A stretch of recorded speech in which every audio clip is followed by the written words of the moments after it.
Ah, Mr. Shore, thank you for coming. Whatever it is, I didn't do it. From what I've been told, you probably did. Have a seat.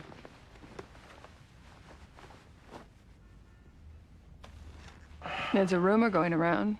Underneath that slick surface, there's a heart of gold. Completely untrue. I got a 19-year-old kid scheduled for a murder trial tomorrow. He's just fired his 6th attorney an hour ago, and he's decided to represent himself. And it's my sense he hires and fires lawyers to buy himself time, and he's successfully done that up till now. That trial will go forward tomorrow. Are we getting to the part that involves me? I'm assigning you to be shadow counsel. I've had very little criminal experience, Your Honor. Well, you're about to get more. 9 o'clock. I'd love to accommodate you, but actually I'm starting another trial tomorrow morning, so... Who's the judge? Okubo. Ah. Only thing you need to know about the Honorable Amy Okubo is that I've got seniority on her. You'll be in my courtroom at 9. She's ordered no further continuances. 9 o'clock, Mr. Shore. All right, Your Honor. Let's cut to it. I couldn't possibly try a case in your courtroom. Because? I'm attracted to you. In fact, I'm obsessed with you. I'm afraid my lust would inhibit my ability to fairly represent my client. You're attracted to me. Yes. Could you lean forward a bit?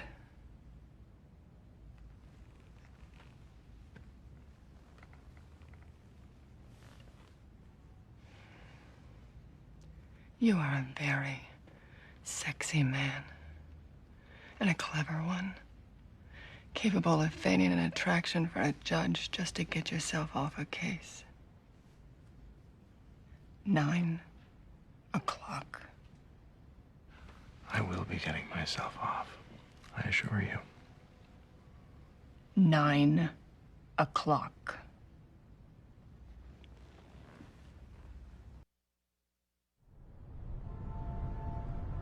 Shadow counsel? The problem is I'm already scheduled for trial before Judge Okubo, who will be anything but pleased. Well, what do you want me to do? Try to get a continuance, which won't be easy. And then there's the client himself, Mr. Tang Jing Yu. Tang Jing who? Tara knows the case. She'll go with you. Just try and get it pushed to next week. I'll really appreciate it. What? Tang who?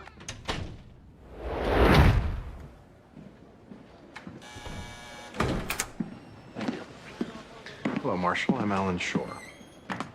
I'm representing myself. That's what I told her. I understand, but she asked me to be shadow counsel, which basically means I see to it that you screw yourself over a little less rather than more. So, what's wrong with all these attorneys you've been firing? They keep asking me to plead out, which I don't want to do. Fair enough. You're alleged to have shot and killed somebody. Did you? Yes. In front of an eyewitness? Yes. This would explain why the lawyers were suggesting a plea. Look, Mr. Sure, but you can call me Michael. You said your name was Alan. Excellent. You pay attention. This will help. Listen closely, Marshall. After just a cursory view of the facts, my guess is you'll be found guilty. If you insist on representing yourself, it's over. Then I have to fire your ass, too. It may shock you to learn I make for a better lawyer than your average 19-year-old crackhead. I could be wrong. If you don't want to plead, fine, don't. But if you're going to go to trial, use a trained professional. Don't be a complete idiot. It's beneath you. What happened, Shaw? Mr. Shore got pulled in on an emergency matter. We're going to try to push your case until next week. I don't anticipate that to be a problem, but then... You shall not care. That's not true, Mr. Tang. Mr. Shore cares very much. No one care. People think big joke. Mr. Tang, I know that you know that I care. Sure think joke. Look at me. We will get the continuance, and everything will be fine.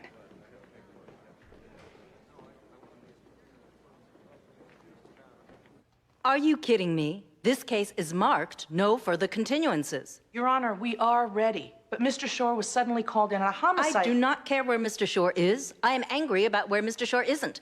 This matter has been on my docket for 5 years. I understand that, but Alan Shore is the 4th attorney of record. Following Robert Donnell, Lindsay Dole, and Rebecca Washington, you now make number 5. I don't enjoy lawyers playing turf ball in my court. that's not going on, I assure you. Judge Robbins ordered him to shadow counsel on an... Judge Robbins does not control my courtroom. Your Honor, we're just stuck in the middle here. This is a 2 or 3 day trial max, and it's a stupid case to begin with. Not stupid. Object. Mr. Tang, the court respects your right to have your day in court. So I'm giving it to you right now. Your Honor... You either say ready for trial or we dismiss this complaint. Your choice. Ready for trial.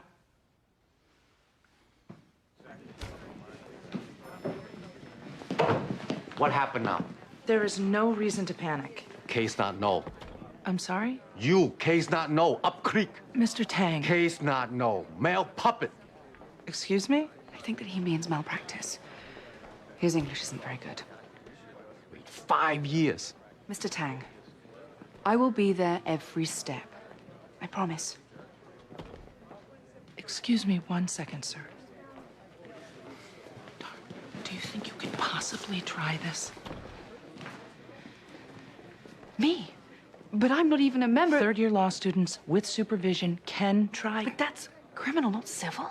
I will be doing it with you, and the judge will sign off. Tara, he's right. With me, it's up creek. You know the medicals, you've researched the law, you seem to have a good connection with the client. But I have never tried a case before.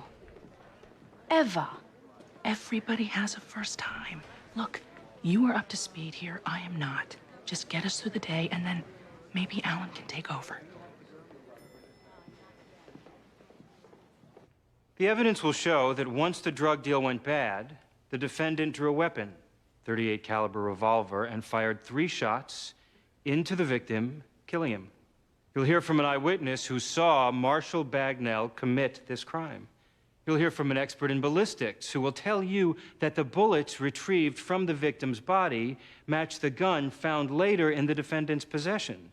And after all this evidence is presented, it will be established beyond all reasonable doubt that Marshall Bagnell committed murder.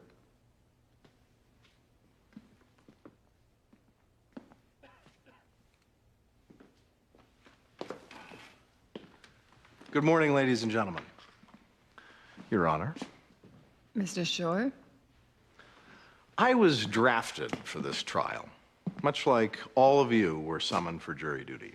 And my reaction was, damn it, I have better things to do than sit around in a courtroom all day. Show of hands, how many of you felt burdened by... Objection. Counsel? But then I found out it's a murder trial. And part of me went, oh boy, inside, because murder trials, they can be juicy. How many of you went, oh boy? Objection. Mr. Shore? And the great thing about this particular murder trial, there's no real tragedy. The victim was a drug dealer. My client is a drug dealer. One is dead, another we can send to prison for life. It's a win-win. So let's sit back, relax, enjoy ourselves, shall we? One low life down, one to go. That concludes my opening statement.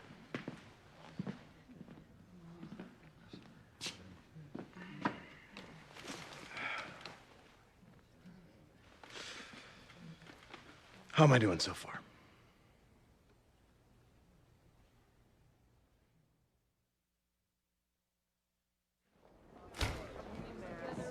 Mr. Shore, Yes. I'm Tamara Bagnell, Marshall's mother.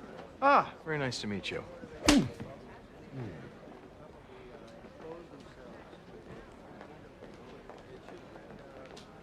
Was that sexual? My son is on trial for his life, and your opening statement, Miss Bagnell, I assure you I have a plan here. which is, Okay, I lied. I don't have a plan, but I'm forming one. Nobody slaps me twice, Miss Bagnell. At least not in the face. I will make the evidentiary objections. All you need to do is ask him what happened.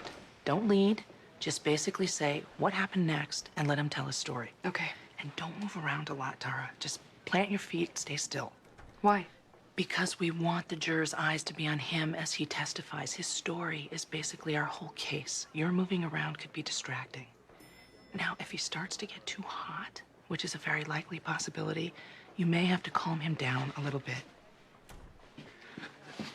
Have bad feeling. Mr. Tang, you just need to relax. Tara will basically ask you what happened. Just tell the jury in your own words. And a few of ours might help. What? Nothing. Make fun I talk.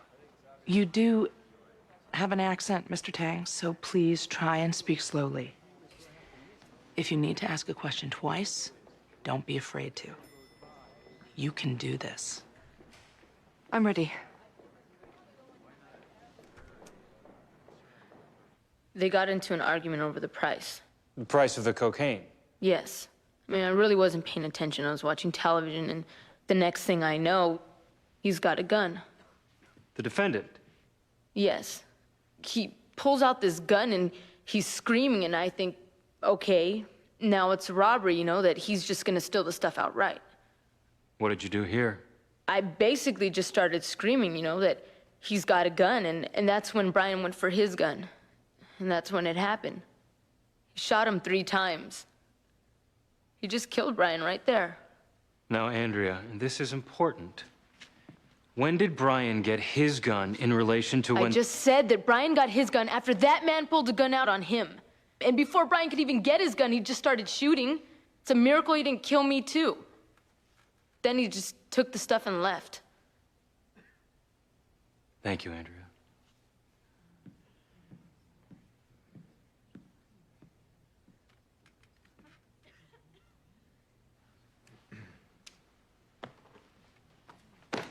Drugs are a horrible thing, Andrea. Wouldn't you agree? Do Yes. you ever use them? I wasn't using that night, if that's what you're going for. My capacity for observation was perfect. That's a legal term. Are you a lawyer, Andrea? No. Huh. Have you by any chance spoken to a lawyer before testifying? Say, a district attorney? Objection. I'm merely trying to establish that you put words in her mouth. Objection. Sustained. Andrea, there were drugs on the premises that night, weren't there? Obviously. And since you were there on the premises, what were you watching, by the way? Joe Millionaire. Figures. And since you were present with these drugs, you were exposed to criminal charges as well, weren't you? Might have been nice to have something to offer the police, I bet. Something like, say, testimony. I'm telling it like it happened. What was your relationship with Brian the drug dealer? He was my boyfriend. Your boyfriend? Brian the drug dealer was your boyfriend? Yes. Well, you didn't establish that. That might make you biased. I'm telling the truth. You said that you weren't using that night. You do use, though, don't you, Andrea? Recreationally, occasionally. Ever get arrested? Once. For using or dealing? Dealing. Oh, so you're a drug dealer, too? Well, tell me. With Brian dead, do you pick up his business? Objection. I'm sorry, Your Honor. My client wants to know. He needs a new connection. Mr. Shore, will you step up here, please?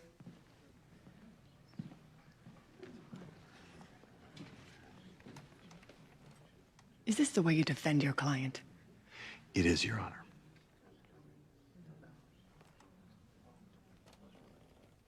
Pull over, get gas. Need pee. You needed to pee. Yes, long drive. Need pee. Okay, sir, can you tell us what happened next? Bathroom painted. Men say, be careful. Flesh paint on wall. Advise not go in. But you did. Objection. Leading. Can you tell us what happened next, sir? Need pee bad. Go in anyway. And then what happened? Sit on toilet. Do business. Then decide have cigarette. Long drive. Need relax.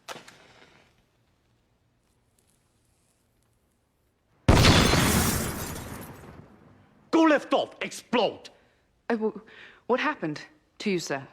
Knocked unconscious. Bottom buttocks, bottom, burn, red, raw. Low skin bottom, burn, red, raw.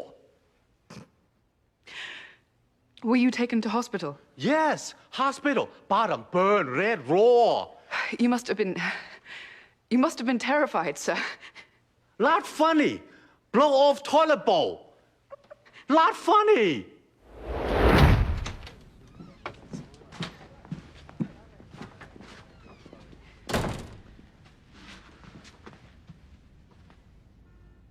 I am so sorry. I think that I was just so anxious to begin with that, plus his accent. And the nature of the accident, The jury now thinks it's a big joke, Tara. This man had third-degree burns. He has waited 5 years to get into court. And his own lawyer has likely caused the jury to completely trivialize this matter. Helena, you know that I never intended...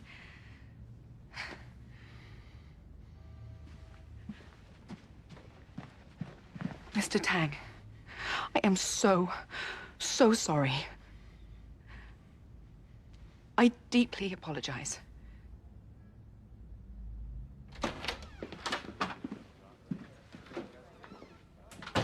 You trying to get me I convicted? promise you I'm not. You said I need a new connection?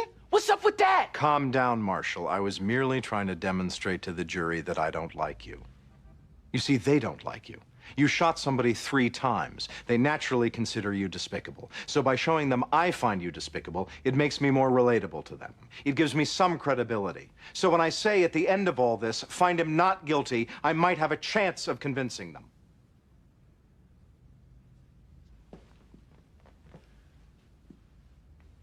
I'm a human being, Mr. Shore. No, you're not. You're a drug addict.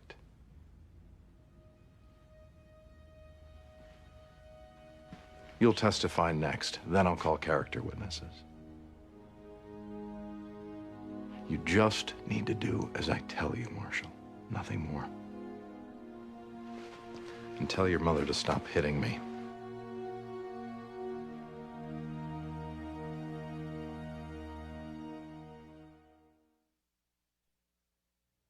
She was right about us arguing over the price. He wanted way too much. 1.5 the street value. So you shot him? We got into a yelling match. We both got a little hot. So you shot him? I didn't just shoot him. Well, tell us what happened, sir. But if you don't mind, just fast forward to the good part. I just said that's it. I wanted to call the whole deal off.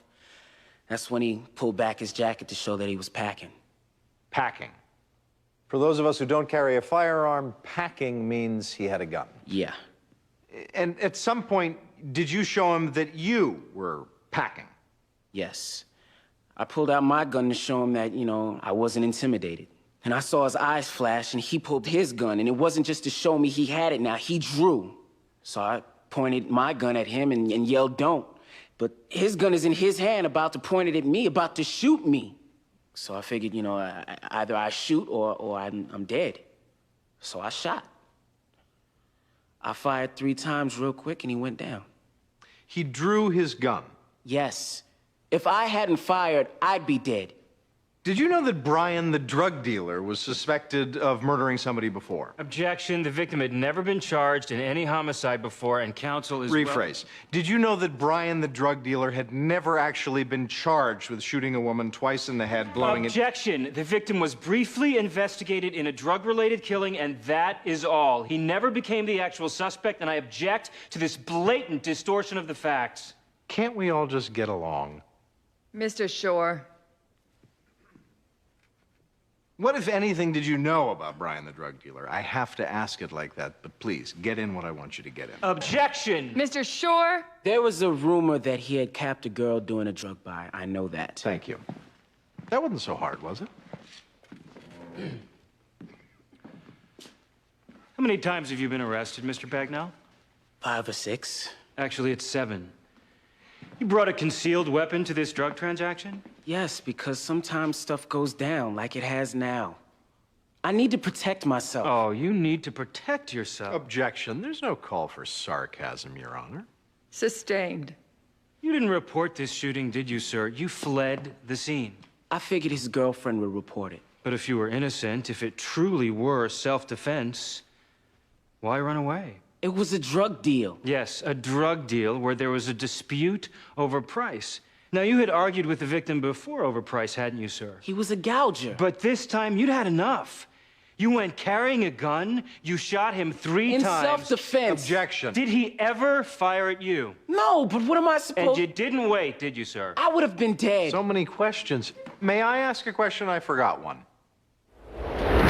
You were advised, were you not, sir, not to go into the bathroom? Not advice on explode, advice on paint. You can read English, Mr. Tang. Yes. Did you see the signs that said no smoking? No. You didn't see any of the posted signs. No. Is that a truthful response, sir?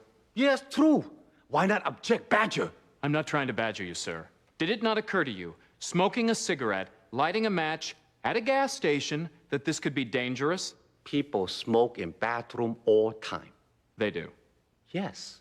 Place to relax, go, pee, lose pants, smoke. But you knew, sir, that this bathroom had just been painted, that there could be fumes inside. Now you expect boom like that. Bottom burn, red raw, explode anus. You don't accept any blame for this. Badger, why not object, male puppet? Look, she laughed, make joke. Male puppets, male puppets. 我而家呢個成個法庭啊，呢個你唔係我律師嚟㗎。你喺度叫咩丟大架啦 Mr. Tang.？Not fair, not fair.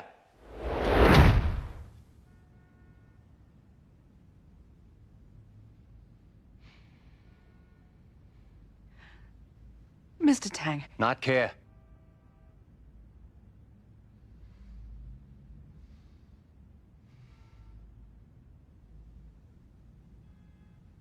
What happened now? Well, we go to closing arguments. Defense not put case? The defense rested, evidently believing that we didn't make our case. Sometimes that's employed as a strategy.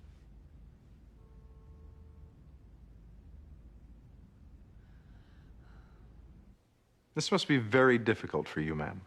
Your son on trial for murder. It is. I'm sure you must feel, as many of us do, it's all your fault. You were never home. I had to work. He never knew his father. You have to be somewhat to blame for that. How about his probation officer? Ever meet with him? No, Ever get your son into any kind of drug rehab program? we didn't have money for that. I tried to do all I could. Move to strike. Counsel. I note he got thrown out of school his sophomore year. Why? Drugs. Did his principal come by to explain? No, it was zero tolerance. He just got expelled. He sounds like an awful child. Just between us. Glad to be rid of him? That's quite a look you're giving me. Tell me, have you ever shot anybody? Thank you. I thought that went well. What are your thoughts?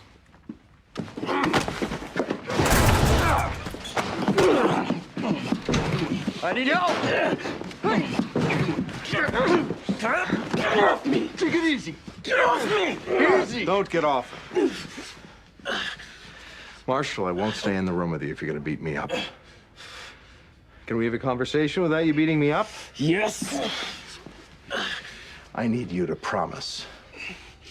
I promise. Let him up. Are you sure? My clients hit me all the time. Let him up. Let's go.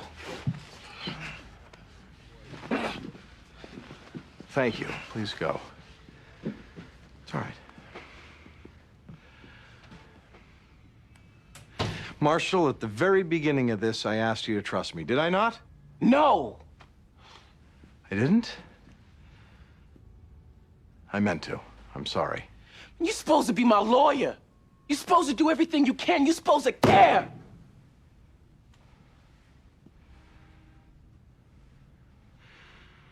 I am your lawyer. Trust that.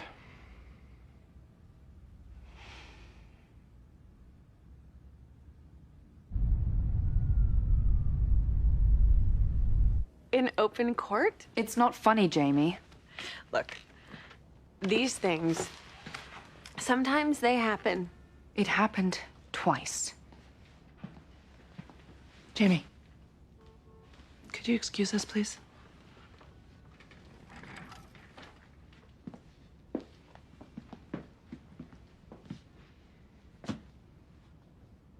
I want you to close. Excuse me? Good or bad, you have the relationship with the jury here. It would throw them if I suddenly got up. Do you think you're capable of standing up and behaving like a professional? Yes. Thank you. I'm not doing this for you. I just believe it's best for the client if you dig yourself out of your own hole.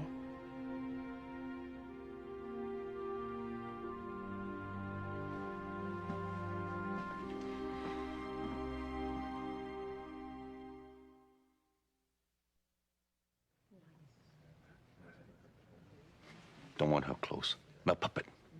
Mr. Tang, the jury might be confused if I got up. She think he's funny. Up Creek. No ping pong. I think he means paddle. Ms. Wilson, are you ready?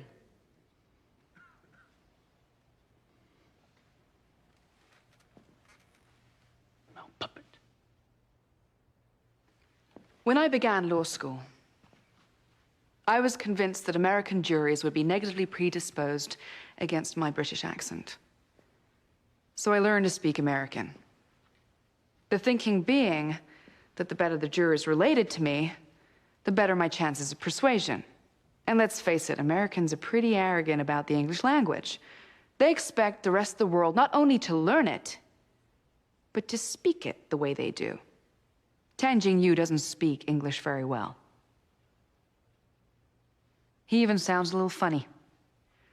Combine his accent with the fact that he got blown off a toilet. I laughed.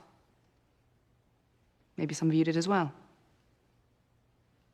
But what's not so damn funny is that this man was hurt.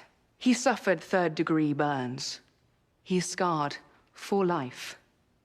Is he partly to blame? Absolutely. He should not have been smoking. But the question is, who is to blame more? Is it foreseeable that people smoke in lavatories? Of course it is. People smoke in bathrooms, in high schools, on aeroplanes, in gas stations. And knowing that this sometimes goes on, you do not put flammables in a toilet bowl. To do so, that is negligence. And as amusing as it all may be, as a result of this negligence, an innocent man was injured. He waited 5 years to get to trial, only to be laughed at by his own lawyer. This man suffered real pain. And he deserves better.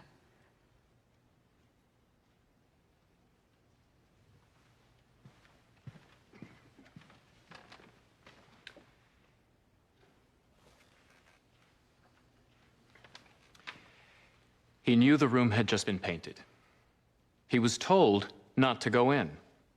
The no smoking signs were posted. The room had fumes, and still, he lights a match.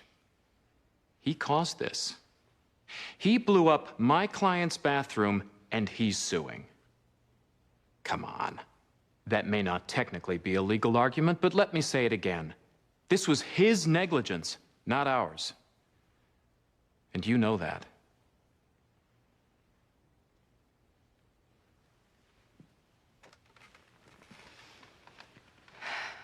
The question is a simple one, really. Is it foreseeable that someone might light a match and drop it in a toilet bowl? If no, fine for the defendant. If yes, fine for the plaintiff.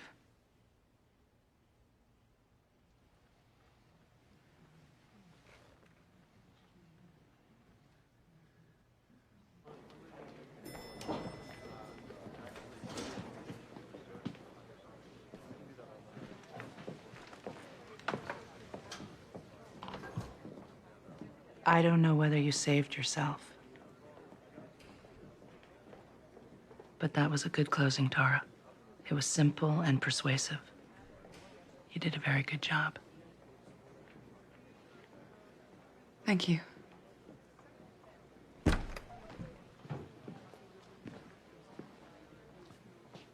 Can we talk? You heard Andrea Mills' testimony. There was a dispute over price. The defendant pulled his gun, and he fired.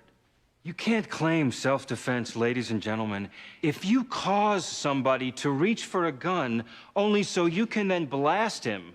That's ridiculous. Now, to be honest, I don't know what the hell defense counsel was up to in this trial. I suspect all that nonsense was motivated by the fact that Mr. Shore knew he had no case. The defendant pulled a gun in front of an eyewitness and shot somebody. What could his lawyer really say or do? So Mr. Shore tried to deflect attention onto himself. But this isn't about a lawyer's antics. We are not in this room to enjoy defense counsel's sideshow. We are here because his client committed a murder. A man is dead.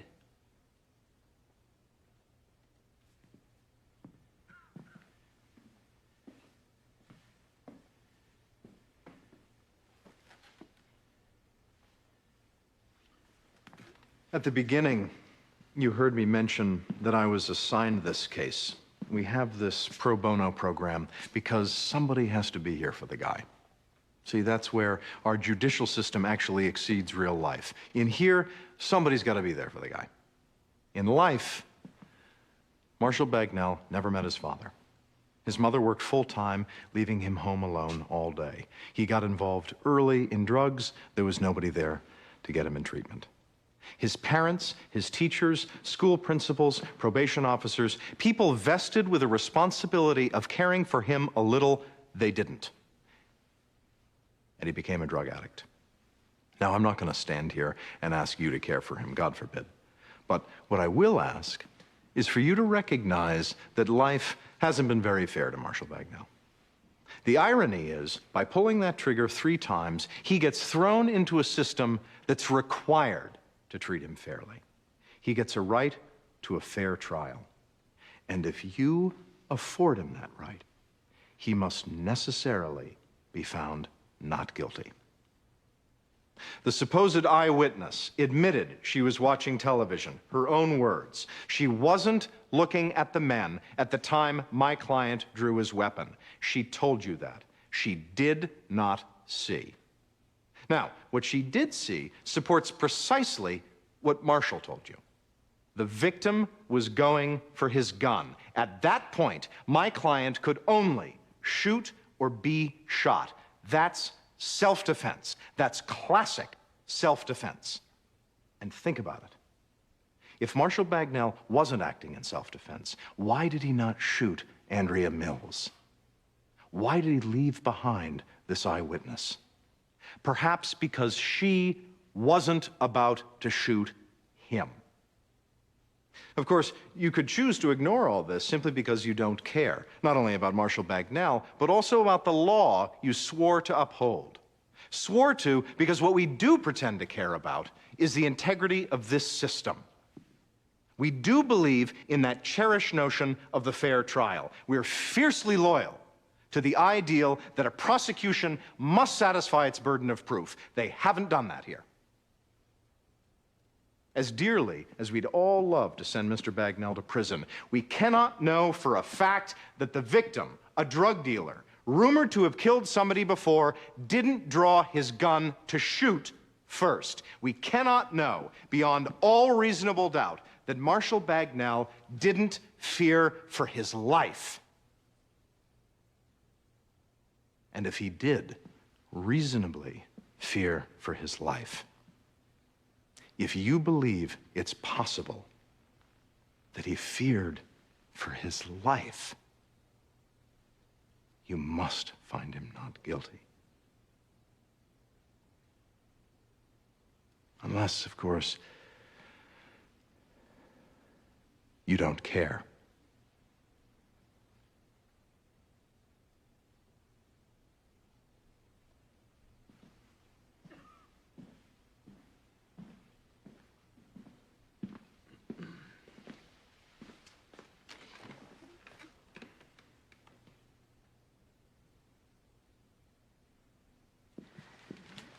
$63,000? We could get more, but we could get nothing. I think it's a decent offer. Clearly, you were hurt, but just as clearly, there was contributory negligence. What think? I think we should take it. What think? I believe that we should accept as well. Okay. Okay. I'm going to accept then. Okay. This is a good result, Mr. Tang. Okay.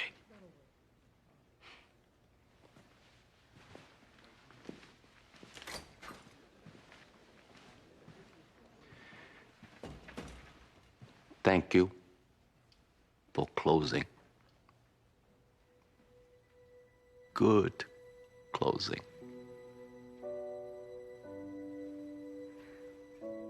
Mr. Tang,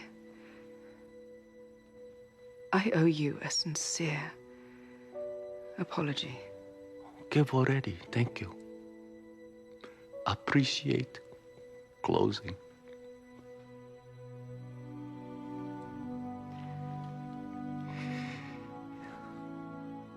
People laugh at me always. One reason I angry. Apologize for anger. You don't need to apologize for anything.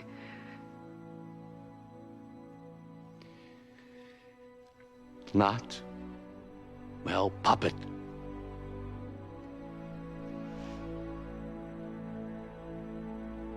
Thank you.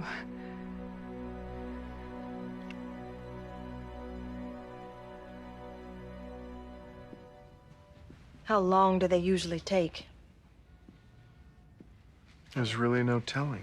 The judge will probably keep us here until 6. Look, I'm sorry I jumped you. I see now you, kind of had a strategy. Why didn't you just tell us what it was? Takes the fun out of it. I suppose I should thank you and all. Well, I'd prefer money. You're a big fraud, you know that? You do care about my son. You're not fooling me.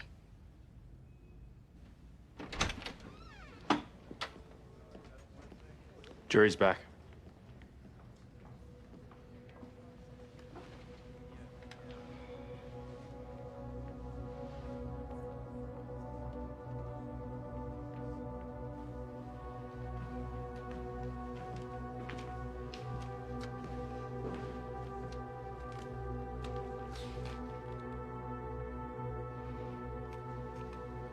What does it mean that it's so fast?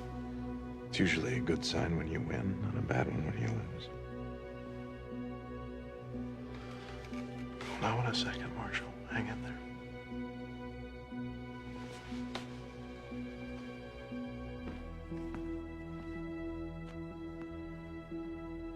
Members of the jury, have you reached a verdict? We have, Your Honor. The defendant will please rise. What say you? In the matter of the Commonwealth versus Marshall Bagnell, on the charge of murder in the first degree, we find the defendant, Marshall Bagnell, not guilty. In the matter of the Commonwealth versus Marshall Bagnell, on the charge of murder in the second degree, we find the defendant, Marshall Bagnell, guilty. Ladies and gentlemen of the jury, you are dismissed with the thanks of this court. Security, take the defendant into custody. We are adjourned. We'll explore grounds for appeal, Marshall. Marshall, look at me. There's still some things we can do. We'll explore all grounds for appeal. Marshall, I'll let you know, okay? Marshall, I'll come visit you tomorrow.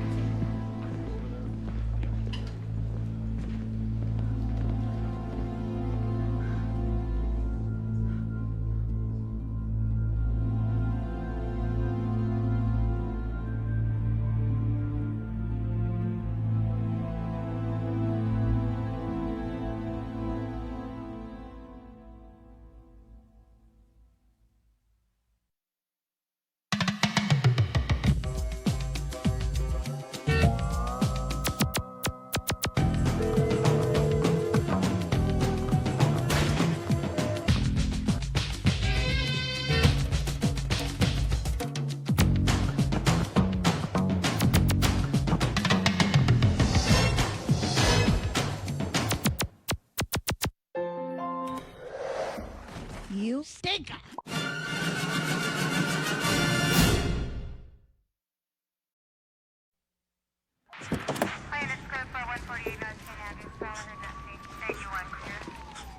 Officer down!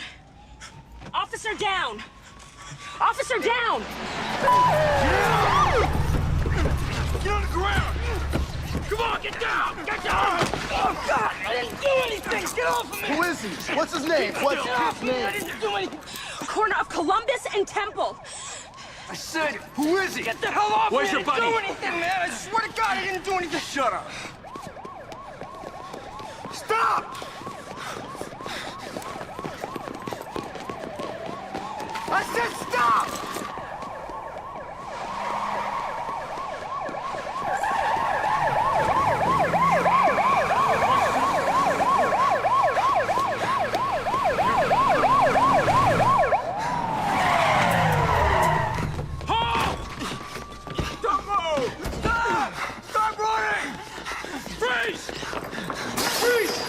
What's it?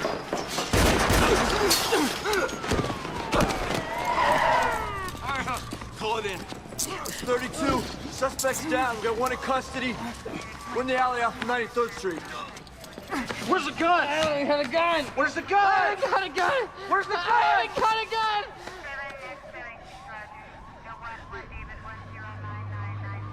Go look for it. Right, you guys heard him. Split up. Martinez, you and Davis, take the alley. Let's go. Now look everywhere.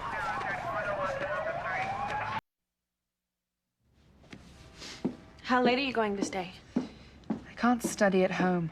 How about sleeping at home? It's almost 11 o'clock. I'm almost done.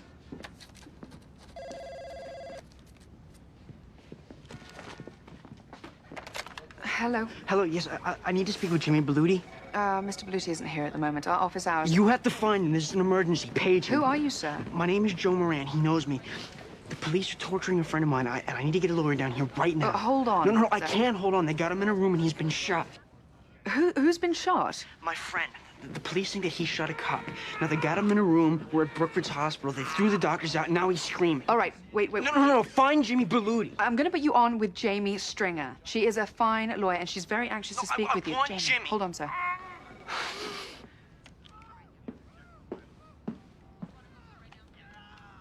Jamie Stringer, how can I help you? Just had to fob it off on me. I'm not a member of the bar. Midnight. You were a member of the bar last week to laugh at that Chinese guy. Keep paging Jimmy. Excuse me, are you Miss Stringer? Joe. Yeah, they have him back here. They're gonna kill him, I swear to God. Well, wait, before... They think he shot a cop, but he didn't. That's him screaming. They got him back there. Are doctors with him? No, it's just the police.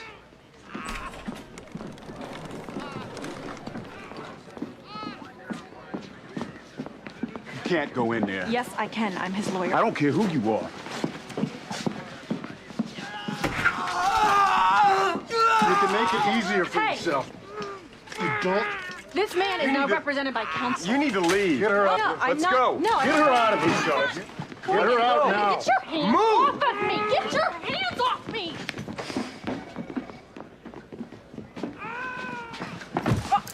Ow! Take these off of me! Shut up. Move that chair. I don't want to hear her.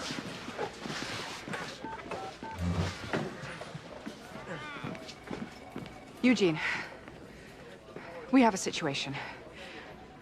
Ambulatory director, call 7790. She's right through there. They handcuffed her? Yes. Dr. Campbell to pediatrics. Dr. Campbell. Get the cuffs off now. She's interfering with an investigation. Get those handcuffs off that woman now, or I will make it my mission in life to bring down your entire department. Eugene. What the hell's going on here? What's going on is your client shot a police officer who's now in surgery. That's a brutality claim? That's a civil rights criminal violation. Take the handcuffs off. Keep her away from us. We want to see our client. That's not possible. Your client's currently being questioned. He asked for his lawyer. Fine, file your motion to suppress, but you're not going in that room. If he's being denied medical treatment? The doctor said his injury isn't life-threatening. He's been shot, and those thugs in there are sticking a flashlight into an open wound. The next lawyer that goes into that room will be arrested for obstruction of justice. We have a right to see our client. No, you don't. We have a right to hold him for 48 hours. We are... Who's the DA on call? Don't know. Mike? Eugene, your guy shot a cop. I am not helping you out here. Hey. Hey, I want to see your chief of staff. I'm the chief of the ER. Your hospital is looking at a lawsuit. Don't lecture me on liability, please. Police have taken over. Jimmy, what the hell's going on? Wait. Everybody over here now. Jimmy, talk to this, Moran. Moran. Find out what happened. Tara, borrow a computer, draft a habeas petition, down and dirty. What good will that do? We haven't got a judge. Mike, who's the duty judge? Don't know. Does anybody here know a judge we can call? Roberta Kittleson. You got a home number? Yeah. Call her up. Eleanor, go to the FBI office. Report what's going on here. Tell them a civil rights crime is being committed and it's ongoing. We're sorry. You have reached a number that has been disconnected or is no longer in service. We haven't actually stayed current. Anybody else know a judge? How can none of us be friendly with a single judge? They all know our work. Look, call Alan. Maybe he's bribed some judge along the way. Jimmy, get his story. Eleanor, FBI, let's go.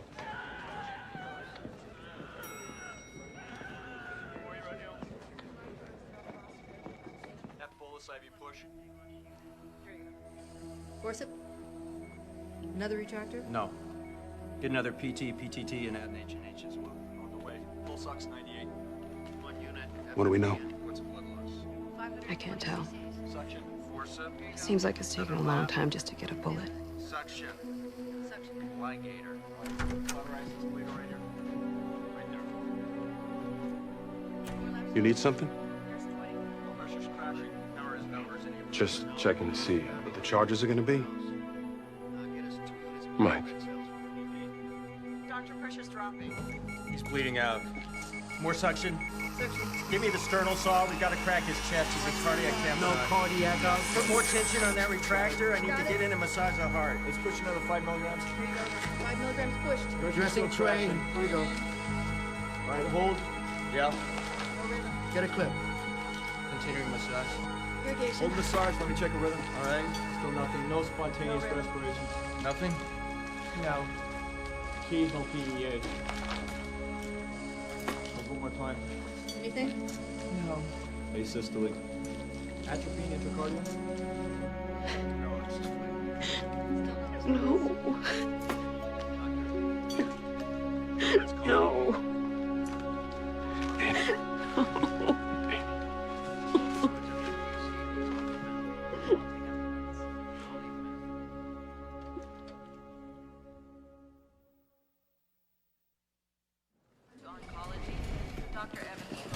Todd came out first because he was gonna get the car. Came out from... The bar. So as I come out, I hear shots. I hear shots real close. And I see Todd take off to, run for cover. How far away were you? I don't know, 25 yards or something like that. So then I see the cops suddenly chasing him, and, I think they see him running, they must figure that he's, the shooter or something. Well, if he's innocent, why did he run from the police? I don't know. It's a parole violation for him to be out past 10. Plus, he may have had some drugs on him, so Jimmy, he didn't shoot anybody. I'm telling you. Look, Joe, I know this guy is your friend, but as your lawyer, if you can help yourself here at all, a police officer is dead. Oh, Todd didn't shoot him. Listen to me. If they make you a buddy, you could be going up on conspiracy. There's a window of opportunity to help yourself. No, he's innocent, man. I swear, I'm telling the truth. You got nothing to do with this. Hospital receptionist, page surgical pre-op. What's going on? We need to get a court order to get a client out of police custody. Tara is drafting a habeas, but we don't have a judge. Would you be able to find one? At 2 in the morning? Well, it's a little urgent. Eugene? I'm told you're looking for the DA on call? You. Is there a problem? Yes, there's a problem. The police are back there coercing a wounded suspect. A suspect who has a Fifth Amendment right to remain silent, a suspect who has a Sixth Amendment right to counsel, a suspect who has a civil right not to be tortured. All of those rights are currently being trampled on. Well, certainly any and all evidence obtained in violation of your client's constitutional rights would not be admissible. I'll be sure not to introduce it. Anything else? I want to see him. When we're ready. As I said, it's urgent. I don't understand. They're only screwing up their own case. Why are they doing this? Maybe they're afraid they don't have a case. Did you see him fire the gun? No, I heard the shot and looked up. But he was the only one there, the only one around. I need you to look at his face again and confirm that. Can you do that for me? Yes.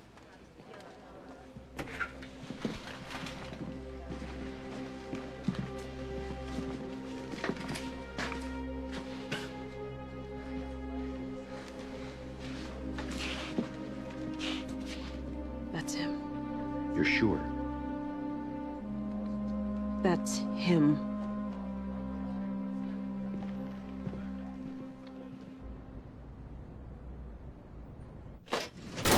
Were you able to get photos? Photos? No, the police just yanked her right out of the room. We're not even being allowed access. Okay. Thank you. Okay? What okay? Aren't you gonna go down there? No, ma'am. The procedure between us and local law enforcement is we don't get involved until either they've charged your client or released him. I don't think you understand. Local law enforcement is committing the crime. The torture is ongoing as we speak. Until they've completed their investigation, we can't get involved. You're the FBI. A man is being tortured.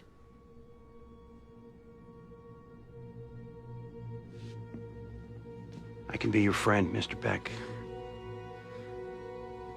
I can make these people stop, and I can get you proper treatment. But for me to help you, you need to help me. I didn't do it. Todd, we already know you did it. What we need is to find the gun so it doesn't fall into the wrong hands. A little cooperation here will go a very long way. I promise you. Where's the gun? I don't know. I don't know. You don't have any recording devices in this entire hospital? Believe it or not, we don't bug the rooms. Tara, keep dialing our office. Get as much of this as you can on our answering machine. Jimmy, I need you to find us a tape recorder or something. What happened? They won't intervene. He wrote up a 302, he filed it, and thanked me for reporting it. This is unbelievable.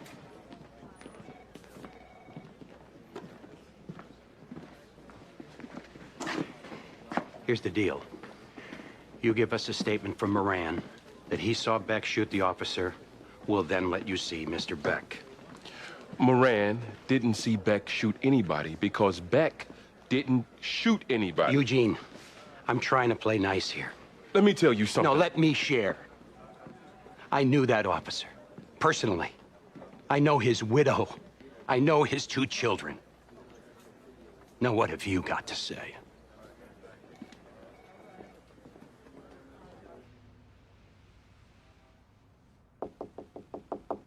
Marcia.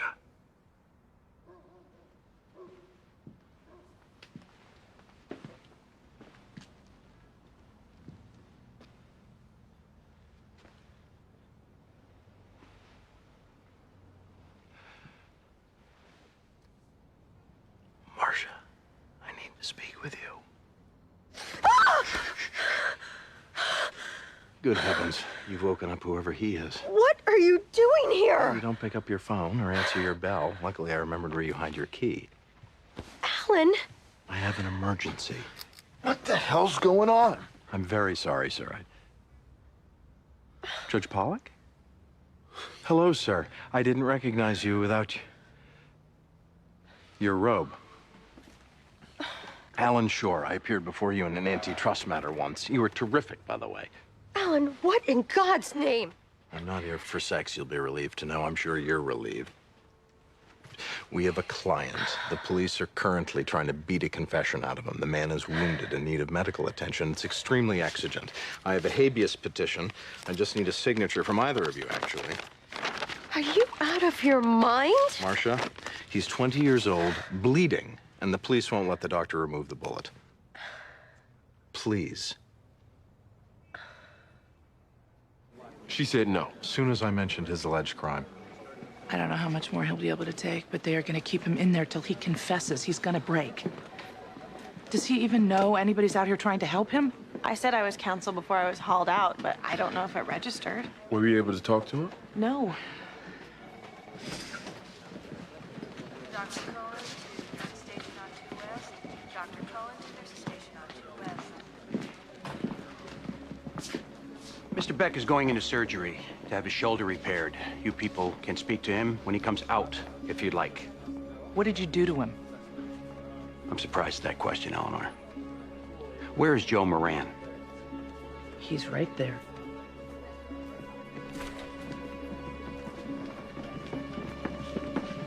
Joe Moran?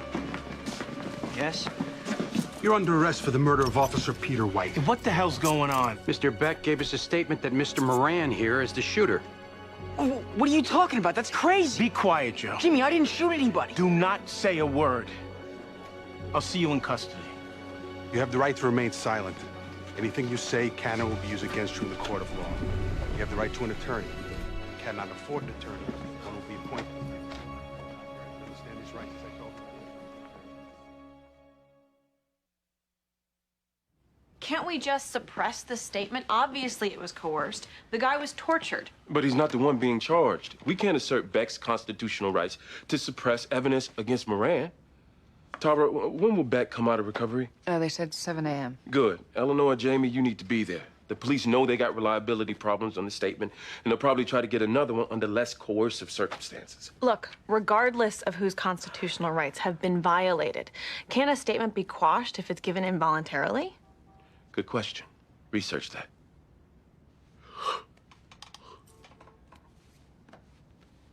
We keeping you up? Yes, actually. It's 4 in the morning. Eugene, we probably should try to get some sleep. We have other cases that we need to be awake for tomorrow. This is the most important case, Eleanor. I mean, we all went to law school. The idea that a government agency, they just tortured a man in front of us. This is our most important case.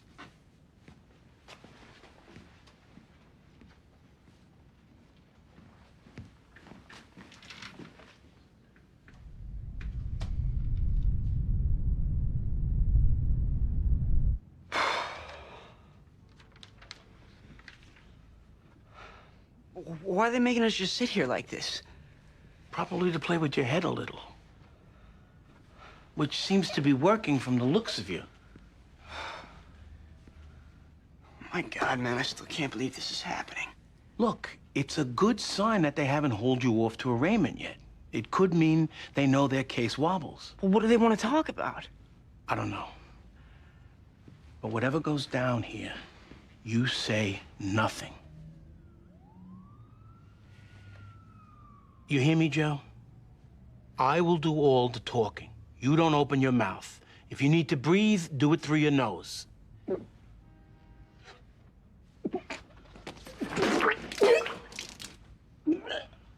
Great. It's my signature, but I don't remember saying all that. You don't remember? They were sticking stuff into my wound. I know that's what they were asking me to say. Whether I said it or not, I don't remember. I was practically blacking out the whole time. Okay, well, let's get to the heart of it. Is this statement true? No, Joe didn't shoot anybody. What happened last night? We came out of a bar, and we heard gunfire. I got a little freaked, so I started running to my car. I then saw 2 cops coming at me. I had been drinking, and I was out past 10. I'm on parole, you know. So I just took off. I went down a dead-end alley. I couldn't go nowhere else, so I put my hands up, you know, to surrender. And they shot me. What's gonna happen to Joe? I don't know. But obviously he's in a little bit of trouble. Look, he didn't do anything, okay? I'm sorry if I said he did. I was out of it. I swear. Look, we probably need to get you new counsel. Why? Joe Moran is a firm client, and we can't represent both of you. Joe and I are together. Yeah, well, you signed a statement saying that he was the shooter, and even if you... I'll take it back. Miss Frutt, you people were there last night. You saw what happened to me. Which could make us witnesses in any civil claim. No lawyer who comes in now is gonna believe me. I got a record. A cop is dead. My friend is charged. Look, you saw what went down, or at least you heard. You know we didn't do this.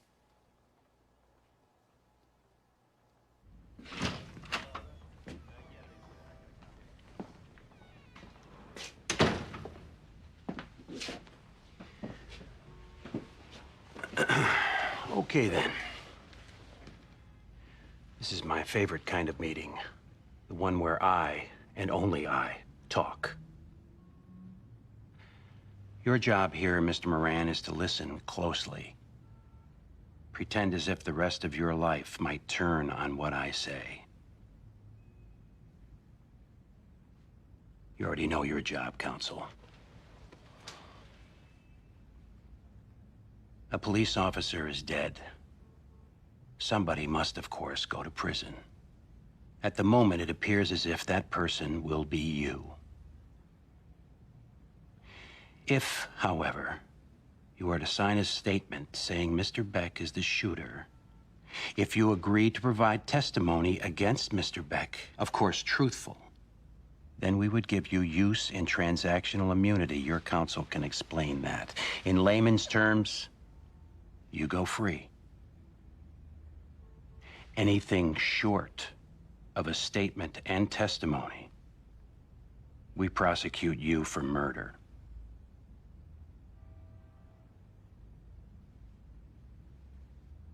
I'm going to give you some time to discuss this with Mr. Berluti.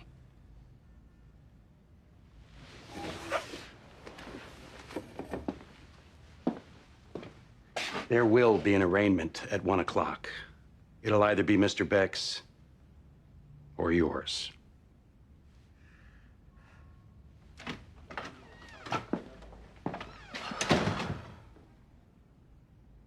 I should have seen it. Seen what? What the hell is going on? Here's a crash course in criminal procedure. If they coerce a confession from Beck, they can't use it against him. It's unconstitutional. So what they were doing in the room with their torture was forcing him to give a statement against you, which they can use against you. Now, they come back to you with his statement as leverage to get you to make a statement against Beck, which they can legally use against Beck. They're doing an end run around the Constitution. Is this legal? Legal? No. Torture's against the law. But is Beck's statement admissible against you? Yes. Would your statement be admissible against Beck? Probably yes. Look, I'm gonna go discuss this with my partners. We'll formulate a plan of attack. I'll be back in an hour. Make the deal. I'm sorry? If they guarantee that I go free, I'll give them whatever they want. First of all, that isn't necessary. They got no real case against you. They have enough to arraign me in 2 hours, and possibly enough to put me on trial. I mean, that alone screws me. And second, I can't commit fraud. You didn't see Beck shoot anybody. You're his alibi that he didn't shoot the guy. I was mistaken. Now that I think back, he did kill that cop. Joe, you can't do this. Come on. I've done prison. I can't go back. I can't. Beck is the guy they're really after. They're just using you. We don't know that for sure. Even if that's true, they're still gonna try to get me on conspiracy or something else. Listen. No, I can't risk it. They're offering me a chance to go free here. I'm sorry. Tom Beck is your friend. Who tried to flip me? Because he was tortured. For God's sake, Joe, don't do this. What do I have to bank on, huh? A fair trial or justice? I got a glimpse of justice in that hospital room. 5 lawyers. You guys couldn't do anything. I don't want to hurt Todd, but I gotta save myself. Make the deal. I won't. I'm telling you as my attorney. Then I'm withdrawing as your attorney. I will not commit fraud, especially to help convict an innocent man. I'm done here.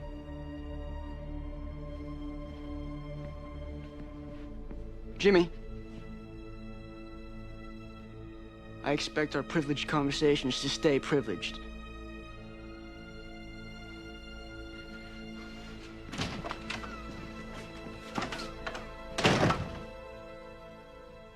Wait just a second. They take a statement that they get as a result of torture, use it to get another statement that they then use against the guy who was tortured? How is that not poisonous fruits? Because it isn't. No court has said so. And Moran? He's already hired a new attorney. They're supposedly cutting a deal as we speak. Sometimes the only legitimate thing to do is fight fire with fire. Meaning? Well, I have several professional lady friends. I say we catch this guy Walsh on camera in the act of getting fellatio, blackmail him into dropping the charges. Trust me, it works. I've settled at least 3 cases this way. They've got him. Information is still coming in.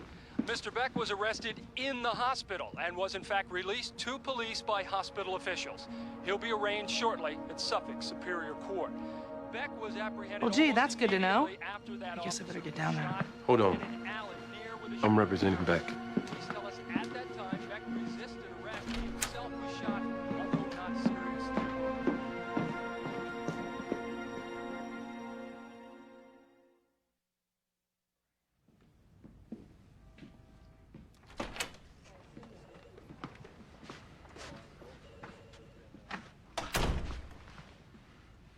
Mrs. White? I'm Kenneth Walsh, the district attorney. We've actually met before. Yes. Please accept my sincere condolences.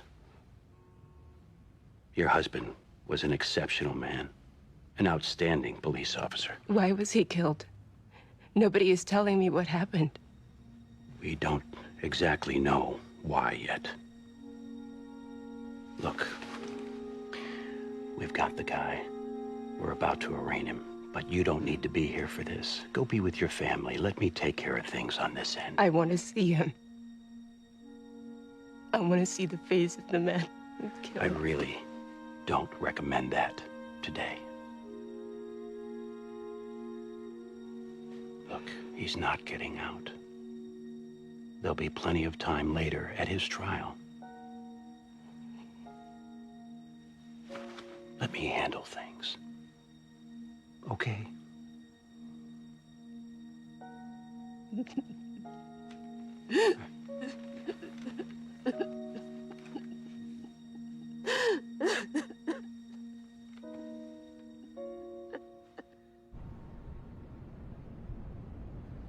Case number 72334, Commonwealth versus Todd Beck.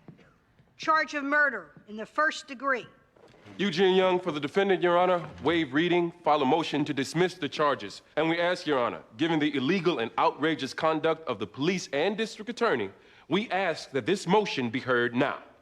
Now? Isn't that jumping the gun slightly? There is no gun, Your Honor. There is no case. These charges are being fabricated. They were done so by means... Did we fabricate the death of Officer Peter White? Did we? There is no witness. There is no evidence. There is no trace metal or powder residue to indicate that my client ever fired or even touched a gun. We have a signed statement. Which is the product of torture, the product of... Whoa. Mr. Young, you seem a little on the amped side here.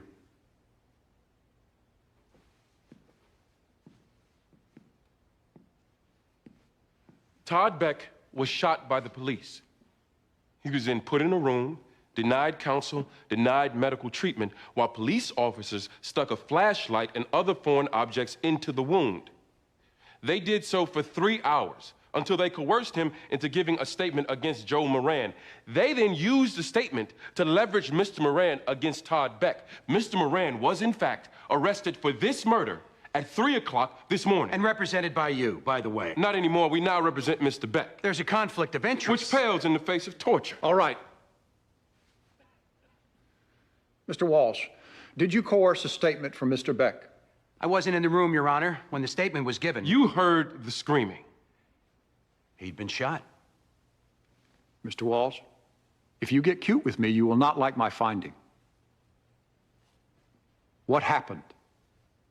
Let's assume it happened exactly as Mr. Young says. So what? If the police coerced a statement from Mr. Beck, it's not being used here. We're relying on Mr. Moran's statement. Which you only got by threatening him with prosecution. Which we do all the time. Forsaking criminal charges is a negotiating tactic used by every law enforcement agency in the country. Not every agency commits acts of torture, Mr. Walsh. I don't know for a fact that torture was committed, Your Honor. But once again, any statements obtained through that kind of coercion, we would never seek to introduce. But they are using it. They used a coerced statement to ultimately get evidence against my client. That's poisonous fruit. According to who? There's no case law supporting that. What evidence does the Commonwealth have against the defendant? The surviving police officer will testify about being shot at.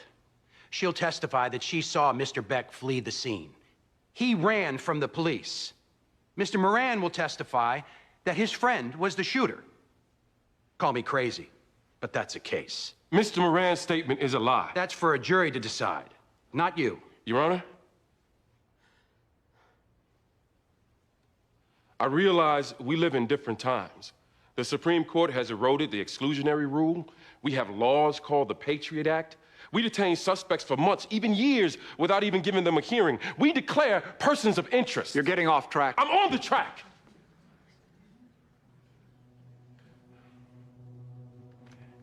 I'm on the track.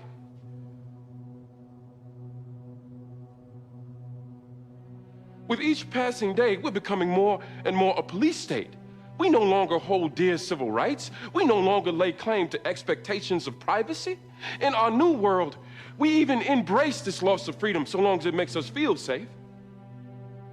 But when police officers commit acts of torture, there comes a point where we as lawyers, as judges, as guardians of democracy, where we have to say enough. They locked a wounded man in a room, Your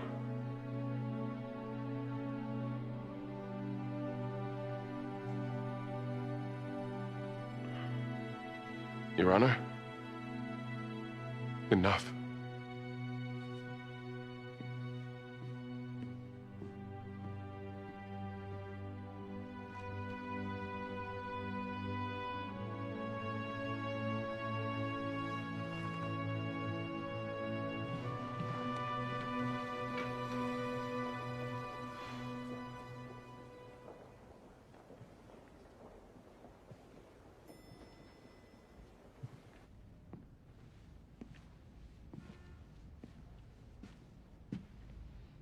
The fact that he even took it under advisement is a good sign. For him to consider kicking it at the arraignment stage, obviously their case looks weak. I still like my hooker idea. Eleanor's right. Even if we go to trial, all they have is Moran's statement, which we can easily attack. I still don't even know why they're bringing this case, and with such a rush. A cop is dead. Jimmy, there still needs to be evidence, for God's sakes. I mean, this just doesn't make sense.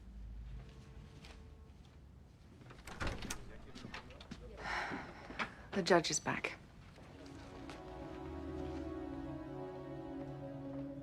All rise.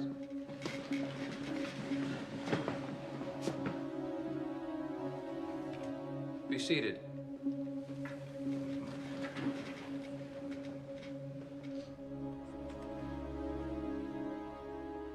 I have a 10-year-old son. Sometimes I help him with his homework, and with math, he's required to show the work. It's too bad we don't require the same of law enforcement. The police don't have to show their methodology, only the evidence that they actually introduce. And if anyone needs proof of the potential for abuse, we need only look at this case. Mr. Walsh, I'm disgusted. I wish that you had the guts to prosecute the officers involved here. Clearly, you don't, perhaps because of your own culpability. To think that my son might grow up in your legacy, it horrifies me. But Mr. Young, the evidence being introduced here against your client, however reprehensibly obtained, is technically admissible.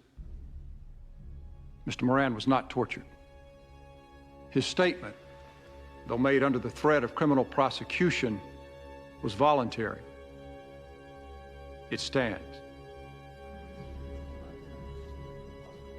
Your motion for dismissal is denied. Trial date is set for June the 6th. The defendant is held without bail. We're adjourned.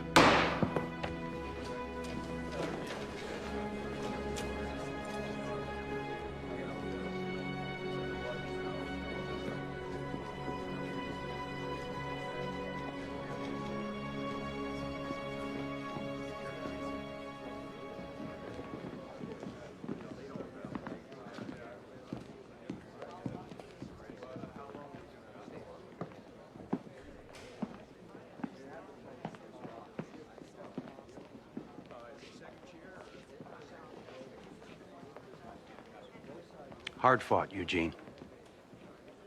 I thought you argued well.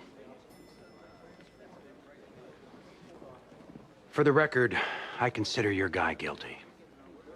For the record, you tortured him. Look, Eugene, I don't know exactly what happened on the street the other night, and neither do you.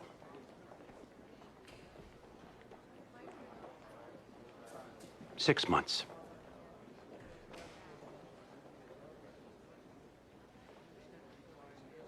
Six months for a cop killer. We dropped the murder charges. He pleads guilty to unlawful discharge of a firearm within city limits.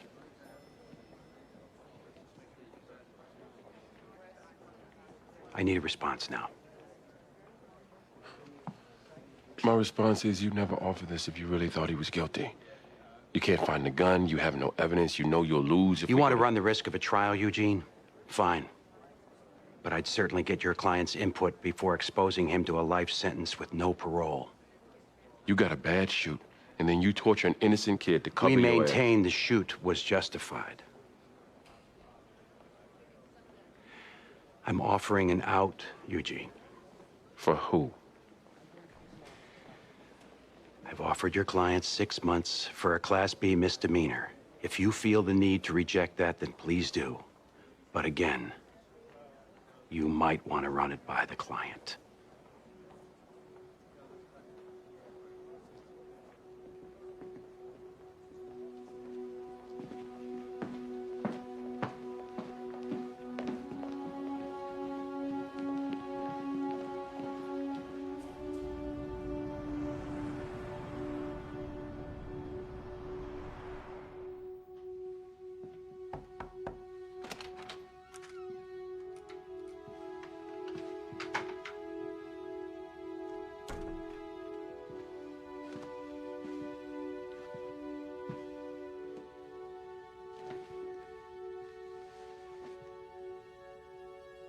Beck took the deal.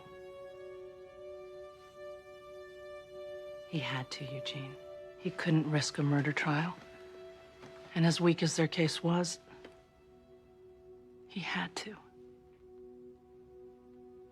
No argument. You okay? Fine.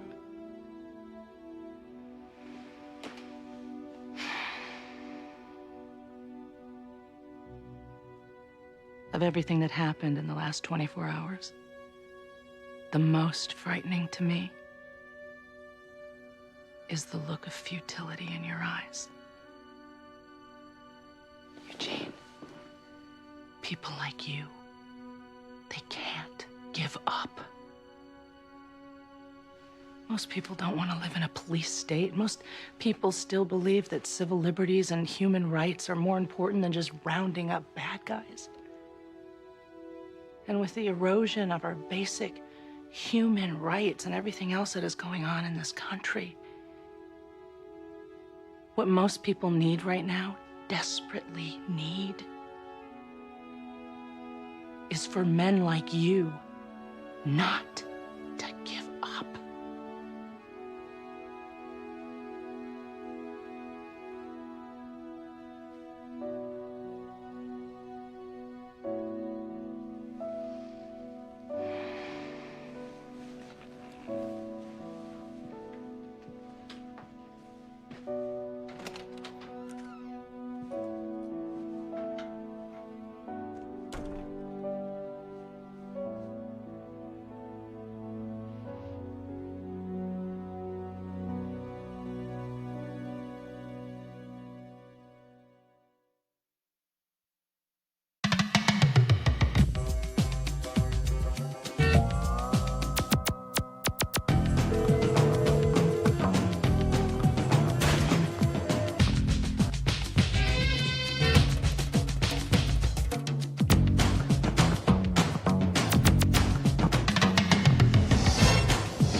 You stink!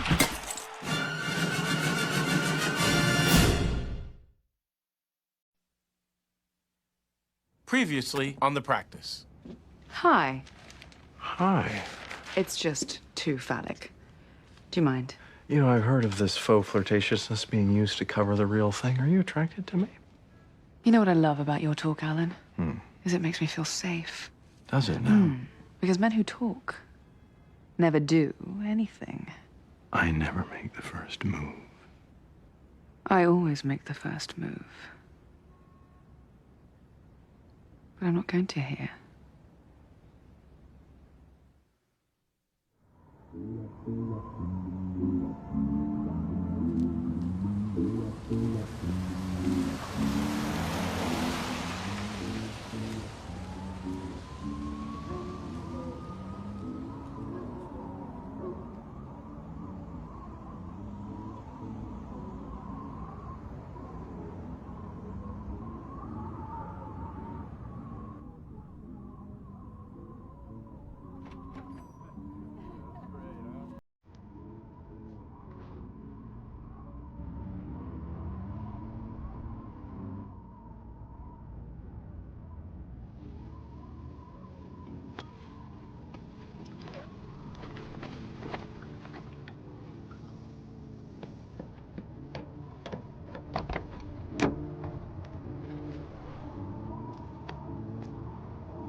Hey, last call was 5 minutes ago. Ah, really? Late, buddy. Little boy's room? Yeah, in the back on your left. Thanks.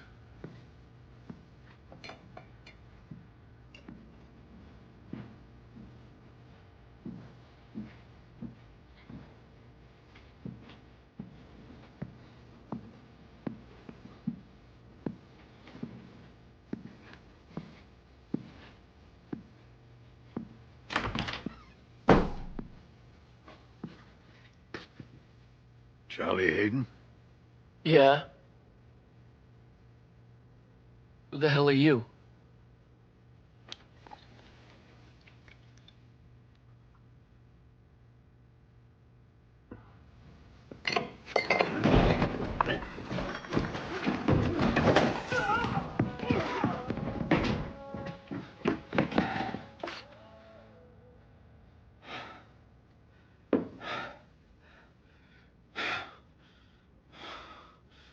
Call the cops. What's his name? Walter Josephson. Assault with a deadly weapon. And attempted murder. Assuming the victim doesn't die. Exactly. Jimmy Berluti? Yeah. Alex Hardig. Hi. Jamie Stringer. What can you tell me about your client? I can tell you I've never even met him. Other than that, why should I tell you anything? Well, let's start with what I know. Retired dock worker, no criminal record, not a blemish. As for the guy he beat up, Charlie Hayden. Who's Charlie Hayden? He's what you call a bad guy. Loan sharking, extortion, armed robbery. Used to run with the Tommy Moynihan gang. Since you're volunteering information, why would my retired choir boy assault somebody from the Irish mob? That's what I was hoping you could tell me.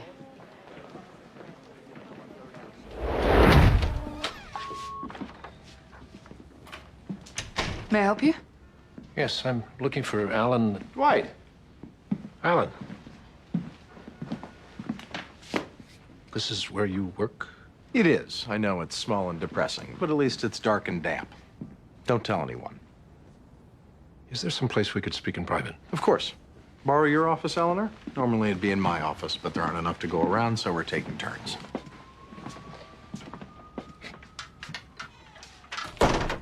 What's up? My wife and I have recently split. Oh, I'm sorry. This is your second wife, Eve? Yes. One who married you for your money. Clearly that has turned out to be the case. Would that I have friends who were candid before we married. Please. How can I help? In the same wave of stupidity that caused me to marry her, I neglected to get a prenup. Oh, Dwight. I certainly realize that equitable distribution is the law, Ellen. This woman cheated on me. She probably never loved me. And under the heading of morality and basic fairness, you want to screw her over? I am not by nature a vindictive man, you know this. But Alan, I earned all of it. I put her through law school. And my conscience just mandates. You screw her over. Which is why I come to you. I need you to turn inward to your core here. You don't mean that. Yes, I do. As petty as it sounds, I want to get her. No holds barred? None. I can be despicable. Bombs away. The man she's sleeping with is Warren Holt. He's her boss. They both work in the Attorney General's office. They meet twice a week at the Dobson Hotel, same room. Now, wait a minute. What did you just say? He's her boss. No, after that. They meet twice a week in the same hotel. Just before that. They both work in the AG's office. You having second thoughts now? Oh, no. No.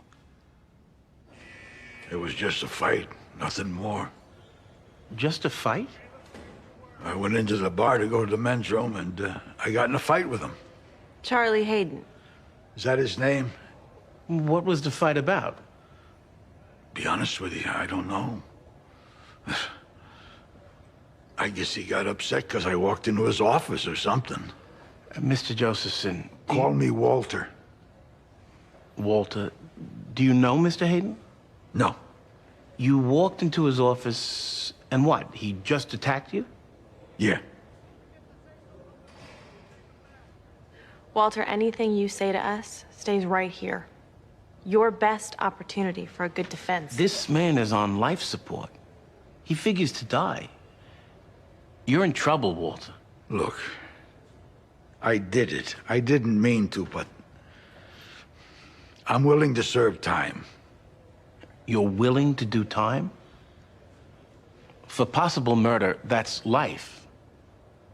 I'm an old man. I got no family except my sister in Plymouth. I don't want to go through a long trial. I'll cut a deal if they'll put me in some place tolerable. I don't want to die in some maximum hole like Cedars. You get him to put me someplace near my sister where she can visit, I'll plead guilty. You got a defense if the guy attacked you. If I killed the man, Mr. Brulity, they're not gonna let me off without doing time. No. You get them to send me to a medium security near my sister. You get me that. And, I'll plead guilty. It's simple as that.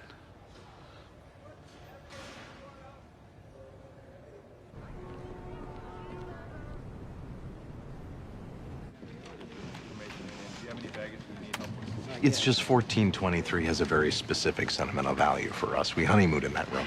I understand, but that room is occupied. We have guests checking into it at... Can't you put them in another room? I'm afraid they requested it as well. It overlooks the park and... Please. I wish I could help. I really do.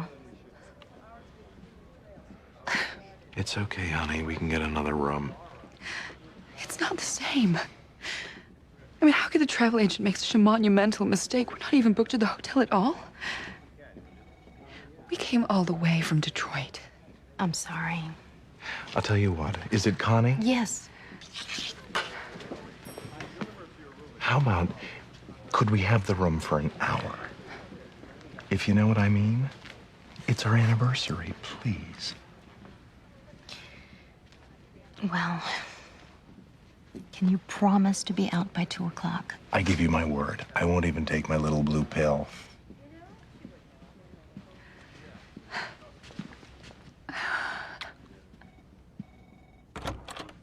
I'm entering the room as we speak. So how long will it take you to set up? Well, let's get going. All right. Private investigator and his camera crew are on their way. They'll be here in 20 minutes. And we know for a fact that they always use this room. So says Dwight, and you heard Connie. This is illegal. You know, we could even go to jail. Oh, come on. People have no expectation of privacy here. This is America, home of the Patriot Act.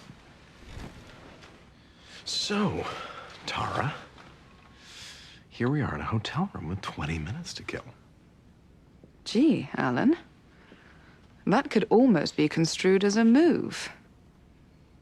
But not quite. Still waiting. So am I.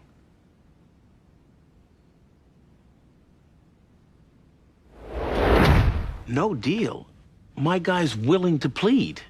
Yes, to medium security. Things have changed a little since this morning, Jimmy. Like what? Like we've now got motive and premeditation. 7 years ago, your client's only daughter was murdered. She wasn't the target, she was in the wrong place at the wrong time. Her house was next to the one that was torched. Guess who we picked up for the crime? Charlie Hayden. We couldn't make him, and eventually he walked, but we remain convinced that he did it. Which your client knows. So when he walked into that bar... He was planning to kill the man who murdered his daughter. That's premeditated. And it's murder one. Premeditated with a tequila bottle? The fire that killed his daughter was started with a Molotov cocktail made from a tequila bottle. A little poetic justice.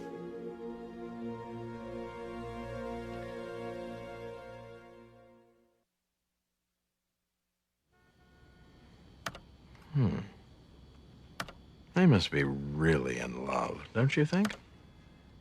So now what? Well, we show these to Dwight. Then we schedule a meeting with Eve and her lawyer, and we extort them with reckless abandon.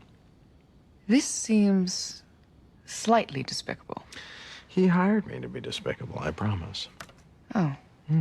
Well, that makes it all right then. Silly me. You know, when I'd go to the movies as a boy, I'd always pretend to be the leading man on screen. I still like to do that sometimes. How about you, Tara? You ever like to pretend to be the leading lady on the screen? You know you'd be quite something if talk ever amounted to action. You surprise me, Tara. Even a first-year law student knows that talk can be deemed assertive conduct and actionable. Do you still fantasize about me at night, Alan?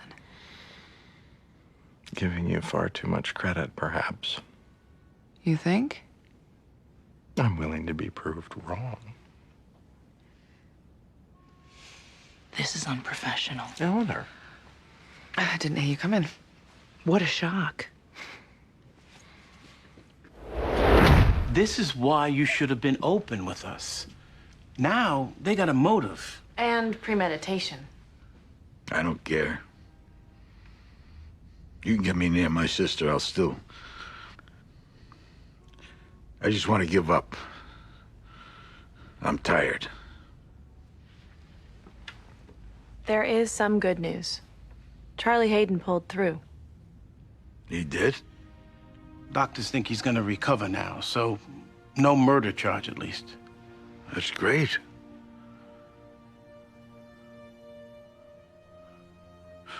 So what do you think I should do? I certainly don't want to rush into any deal. We got the PC hearing today. We'll have a better idea what their case is after. Are you telling me I can beat this? Let's just see what they put up. Okay, yeah. You beat this. Get me my life back. Please. Let's do it. Do I need to see them? Not if you don't care to be present at the meeting. But if you do, it's important you remain stoic. As aggressive as I intend to be, Dwight, I'm acting as your agent. Any softness perceived in you, therefore... Let me see them. Hold on. It isn't necessary for you to be in the meeting. Yes, it is. Let me see the pictures. Dwight, look at me. They're graphic, and they'll be hurtful to view. I want to see the pictures, Alan.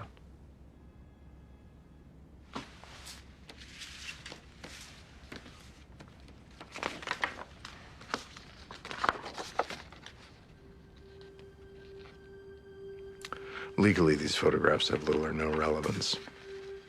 You do understand this will be a tacit attempt at extortion. Our hope here is that a professional woman isn't going to want these pictures to get much circulation. Okay, look up now.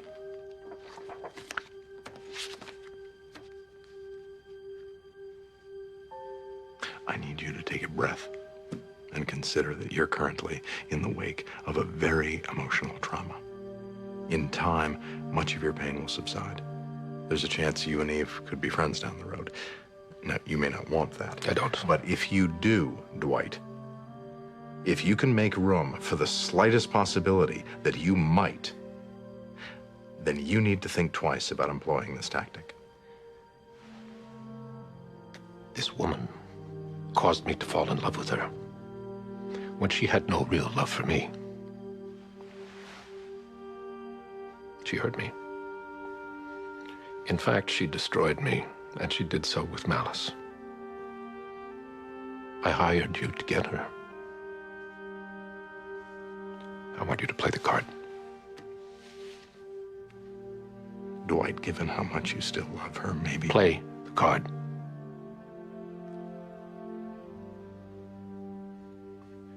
Mr. Josephson asked to use the bathroom. Then he went in the back. There's an office there Mr. Hayden uses. He's friends with the owner.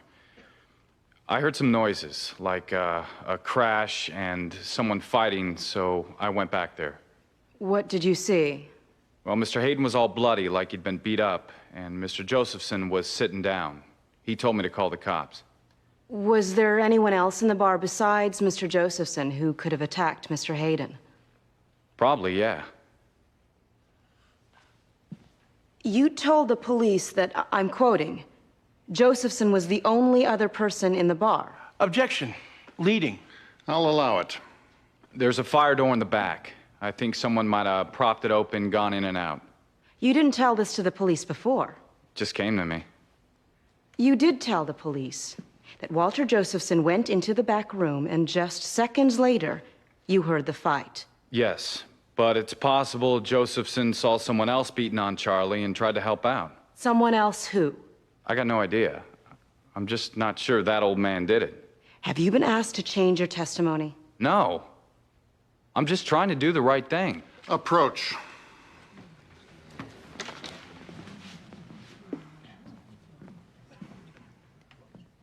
What's going on? Hayden must have ordered this guy to flip. Well, why would the victim torpedo the case against the man who beat him? Hayden's the main suspect in the murder of Walter Josephson's daughter 7 years ago. It's possible he doesn't want it dredged up at trial. Or he could be wanting to exact his own justice. Can Hayden identify his assailant? He says he doesn't remember. Your Honor. We still have physical evidence. What physical evidence? No prints on the bottle of tequila. Josephson was wearing gloves. Come on. He was covered in Hayden's blood. A jury could say he got it trying to save Hayden's life. You got nothing. Miss Hardig, you get this sorted out? Great. Bring the case again. But I can't let you go forward with no evidence and no witnesses. Everybody step back. Due to the current insufficiency of evidence, the case is dismissed without prejudice.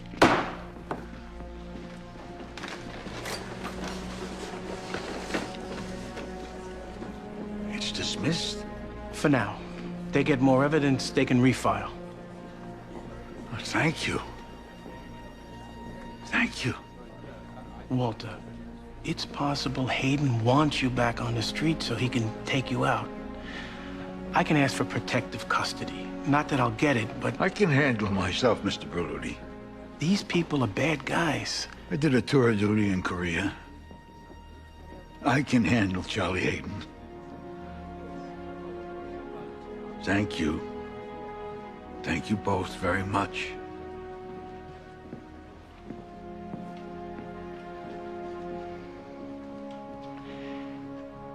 Is it just me? Or is our client a dead man?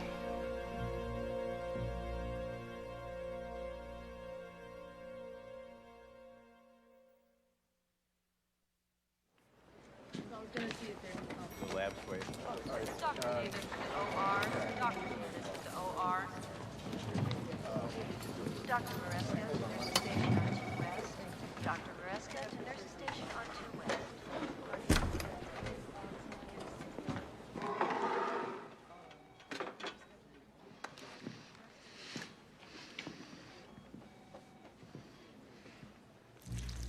Hey. Will it be orange juice or gasoline with your eggs? Hey! Help!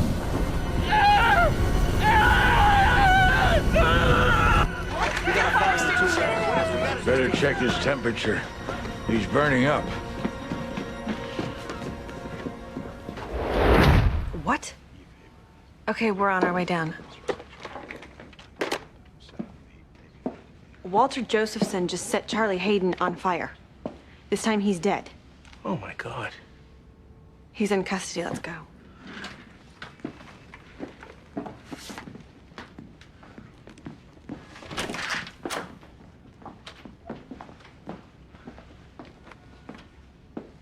Hello. Eve. I'm Alan Shore. We've never met. That's a lovely name. Eve. Is it short for evening? Please, don't address my client. Oh, you look so bored. I'm about to change that. Let's go in, shall we?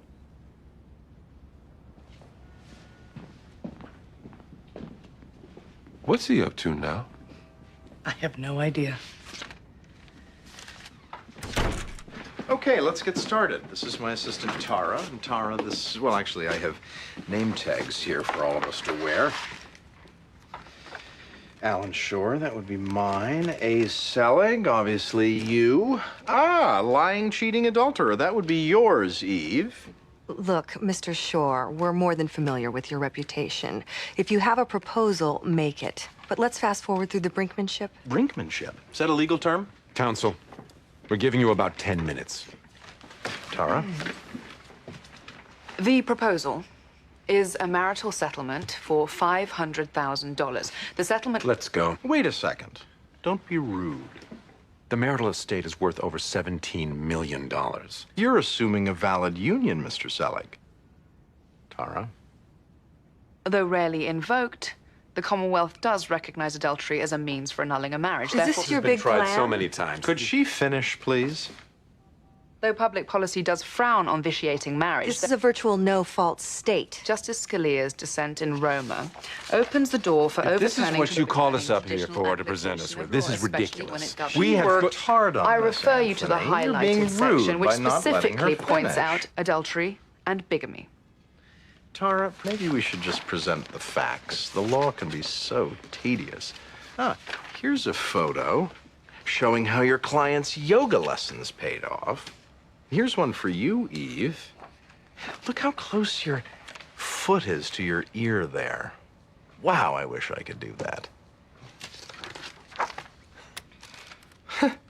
I'm sorry. That's double jointed, don't you think? Must be. Huh. A woman of your talents shouldn't be limited to the small screen. Wouldn't you agree, Eve?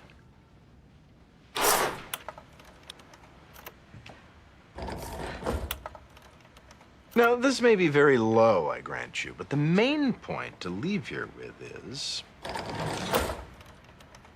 it's not beneath me. For an assistant attorney general with even the slightest political ambition, wouldn't it be awful to see these images pop up on the internet? How you got these images is going to land you in jail. Good point. But if you're really familiar with me, you know I'm not afraid to go there. I might even enjoy the change of pace. You hurt a friend of mine, Eve. To err is human, I'll admit. But getting even, that's divine.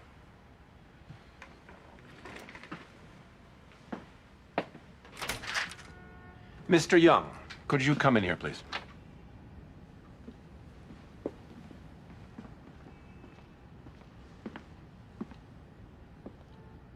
My question is, do these tactics reflect on your entire firm, or merely Alan Shore? Tara helped.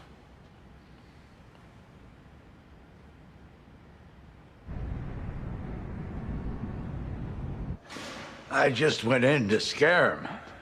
Do you think I'm that stupid? Walter, you were all set to go to prison.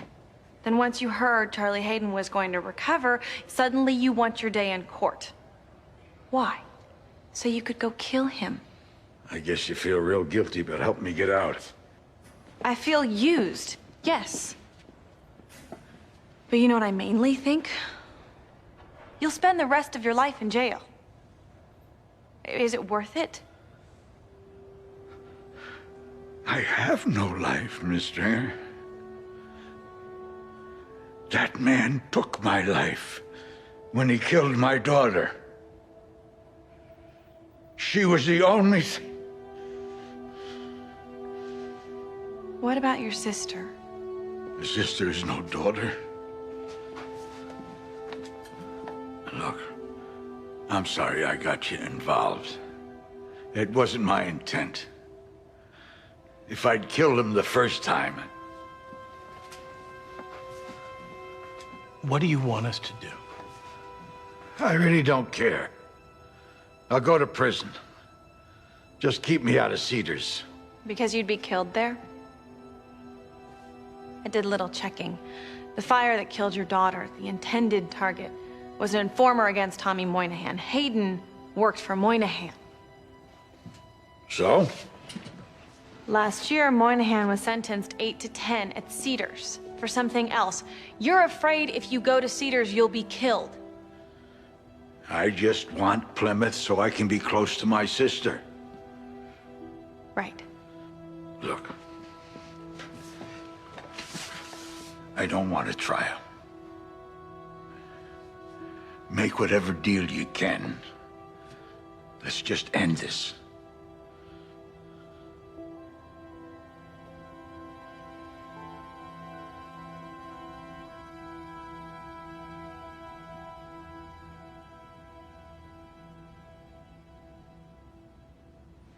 I'm confused about whose turn it is to talk. It's my turn. Huh. This firm has pulled a lot of stunts over the years. All of them have been within the bounds of the law, even if barely. You bugged a hotel room to get illicit private pictures. You then used those pictures to commit extortion. You have stepped way outside the law. My bad. I need to hear why you would commit such acts. Eve Haber is a beautiful woman who used her sexuality to dupe my client out of $7, $8, maybe $9 million. She caused him immeasurable pain, also broke his heart. She turned a kind, loving man into something vengeful.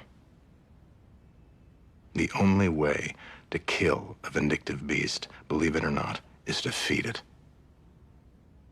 Dwight will gain satisfaction here, albeit of a most hollow variety. And he will heal. He will go on.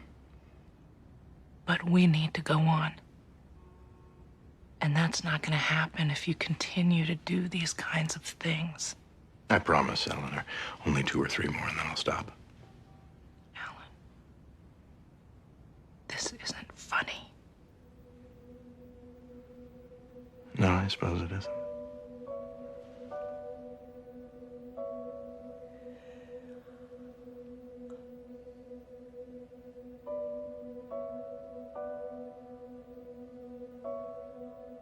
Eugene, I gave you my word that I'd sooner take myself down than this firm. I meant that. Well, you're taking yourself down, don't you get that? And you're taking us down with you.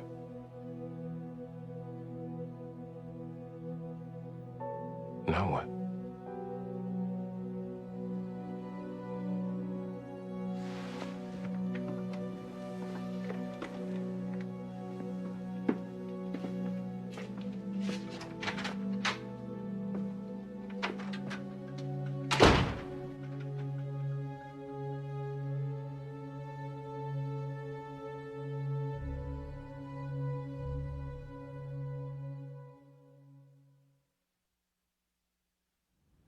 Why such a short window on this? Why? Because the client wants it done, Alex.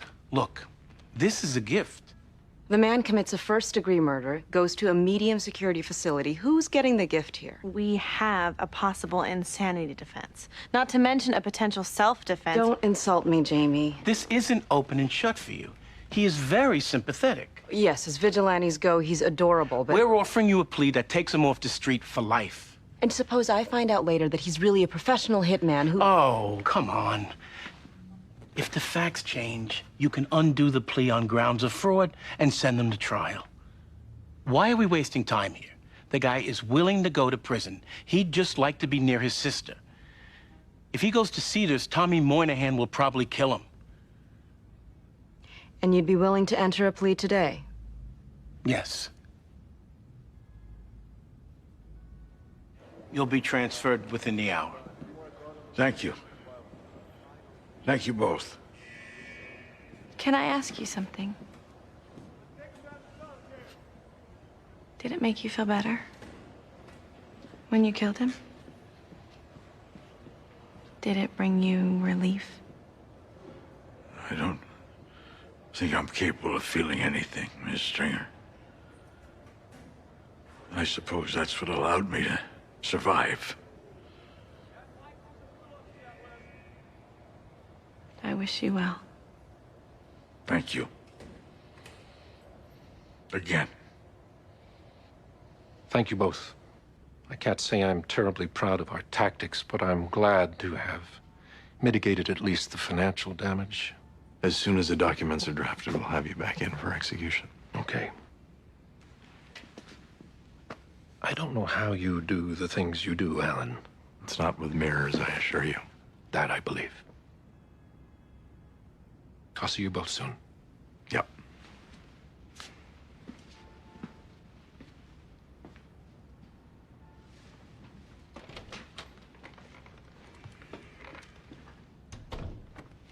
Here we sit in triumph. Shall we get drunk?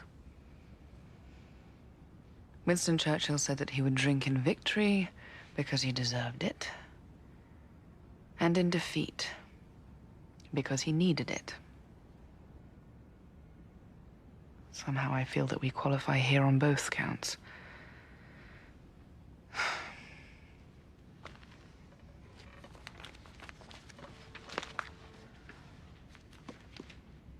You're a very interesting woman, aren't you?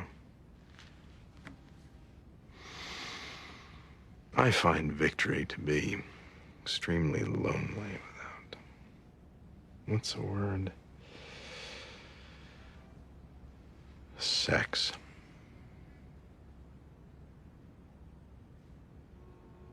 Would that be considered assertive conduct? Well, there's nobody else here.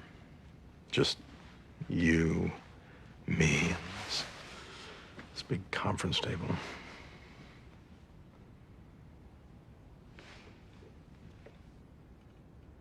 Would you like to have sex on the table, Alan?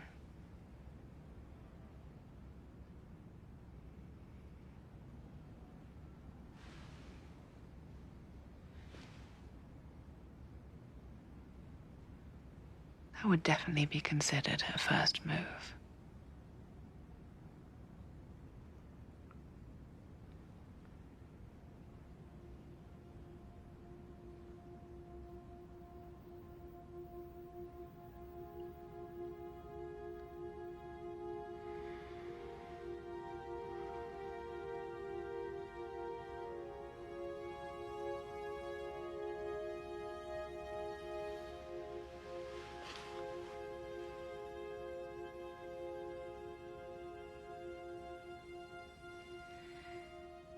You see, the thing is,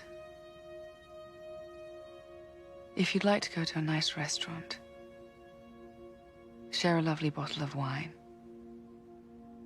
caress a little in a taxi cab on the way back to my place or yours, I might enjoy having sex with you tonight. But you don't want that.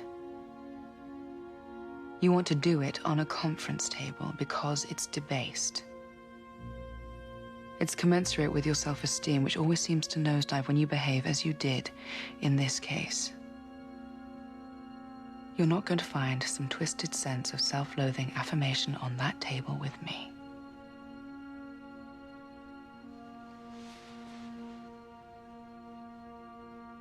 I tell you what, though. Get some help. And then ask me out to dinner sometime.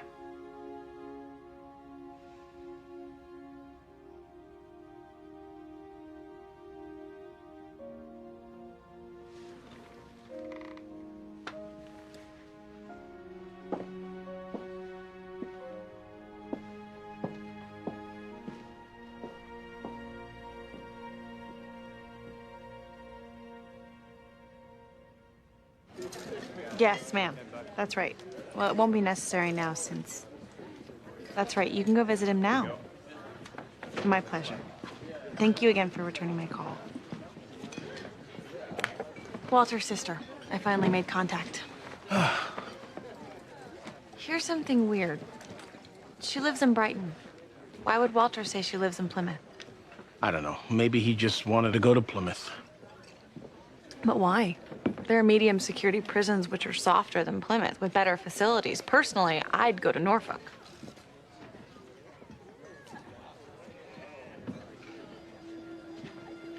Give me your phone. What? Plymouth, Massachusetts. Department of Corrections.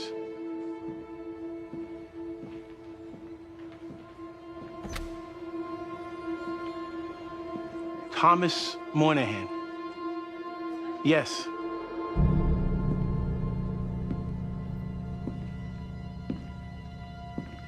Transferred 3 weeks ago. Okay, look. This man is in danger. A prisoner by the name of Walter Josephson was transferred there today. Josephson.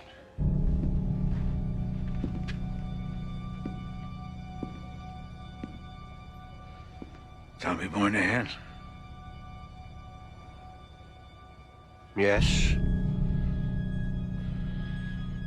You need to find one or the other or both. Now.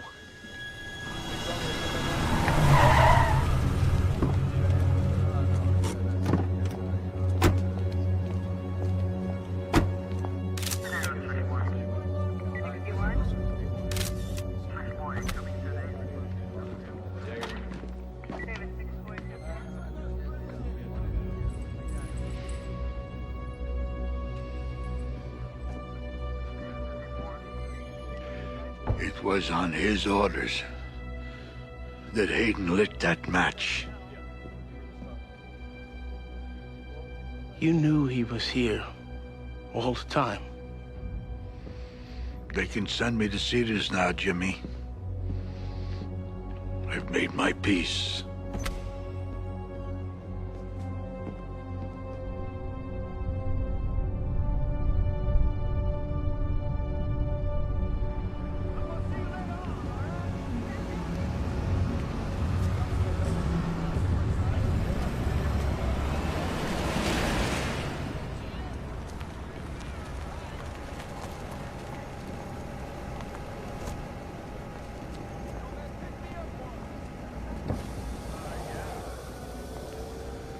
Hey, sexy. Looking to party? What's your name? Annie, what's yours? Eugene. Get in the car, Annie. It looks cold out there.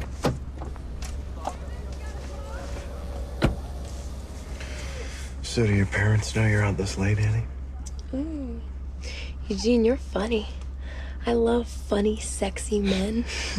Your place or mine? My place? Your place?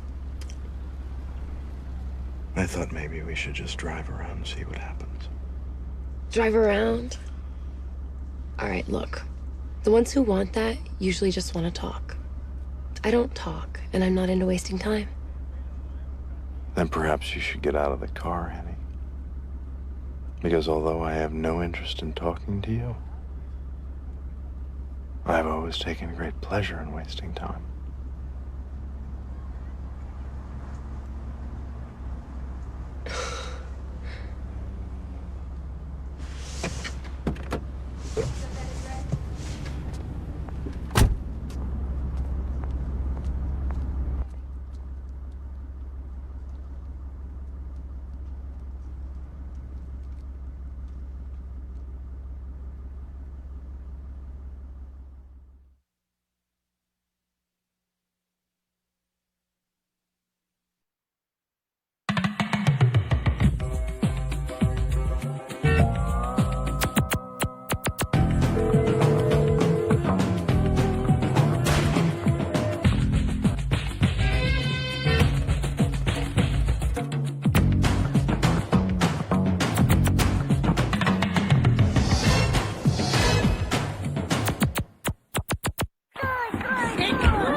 The liberal media hates traditional pro-God, pro-country, pro-family values because, frankly, they don't believe in them. That's not true. Hold on. It's true.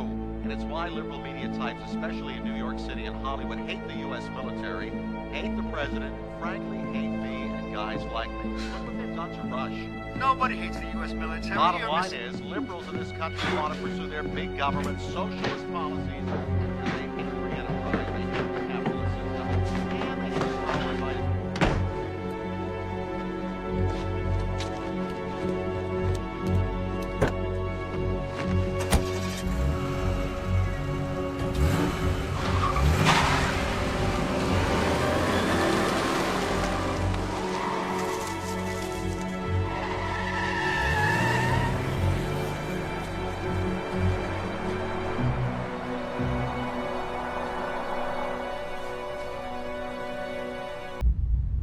A retreat. Yes, a company outing.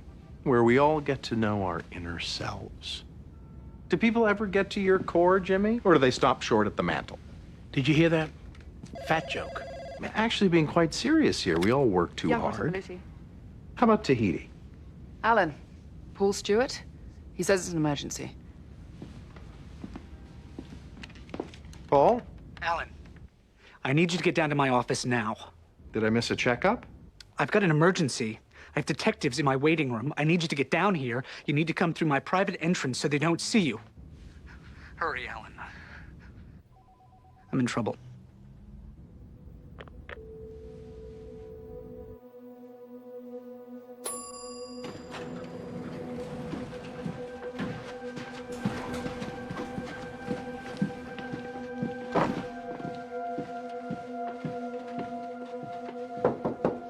Alan. What is going on? Come in, please.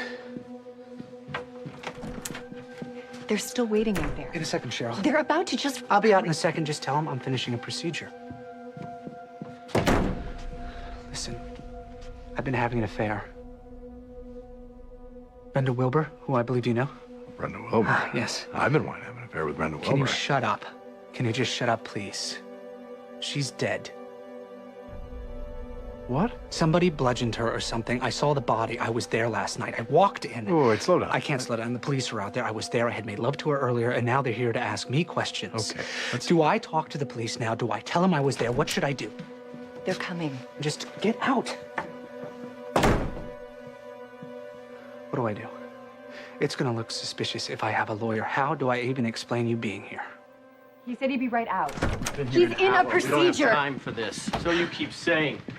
I'm sorry, doctor, but this is urgent. Would you give me 10 more seconds, for God's sake? This patient could sue me. He's a lawyer. Do you know a Miss Brenda Wilbur? Why? This needs to be a private conversation, You Doc. need to go back out there and wait. What about Brenda? She's dead. Do you know her?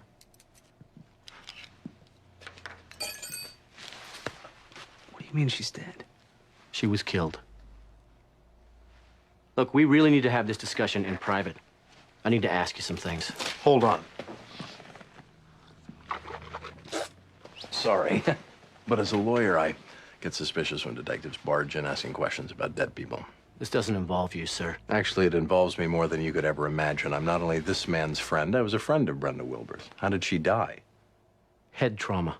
Your car was seen parked outside her place yesterday afternoon. Wait a second. Are you questioning this man as if he were a suspect? Certainly not. Paul, when a detective says certainly not, you Sir. say certain. It's Alan Shore. I'm sure my client would love to cooperate, but not before I get a little more information. I don't mind talking, Alan. But I do mind, Paul.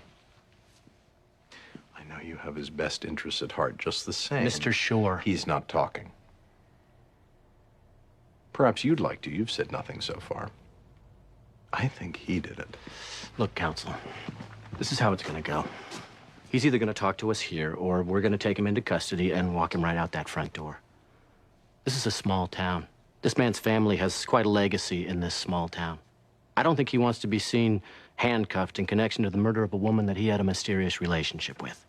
Do you? My God, you're Kevin McCarley. Alan Shore.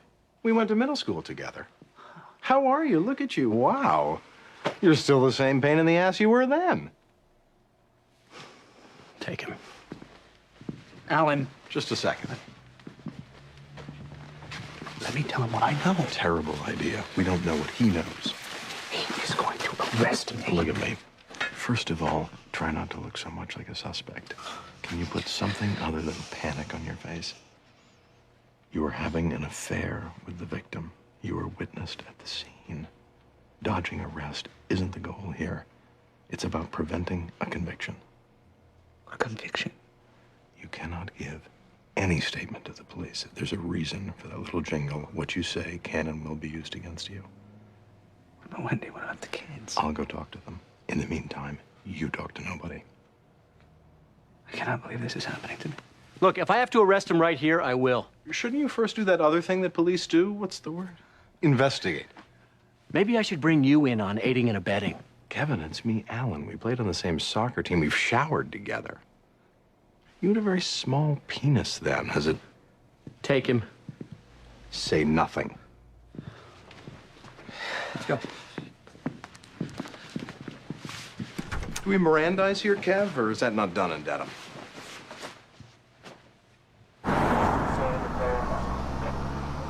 They took him into custody. They didn't make an actual arrest. Do they plan to? I don't know. May just be about coercing a statement. Where are you now? At the scene. Figure I'll just try and see whatever I can. All right.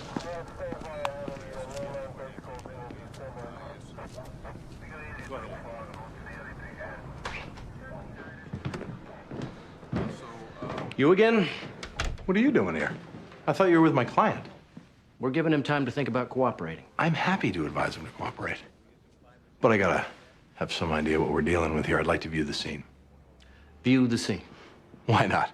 Because we don't give tours to civilians. I'm not gonna contaminate the crime. We haven't even positively ID'd. You want my guy to cooperate? I can ID her. As I told you, I knew Brenda Wilbur. She's been ID'd.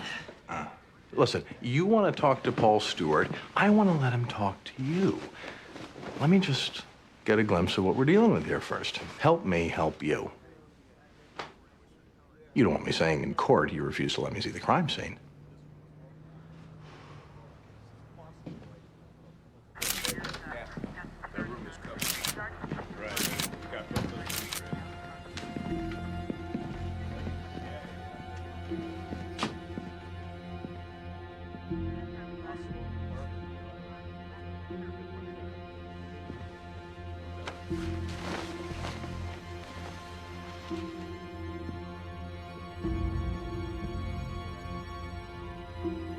She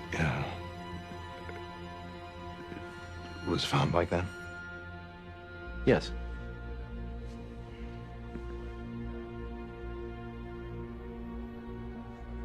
I knew this woman.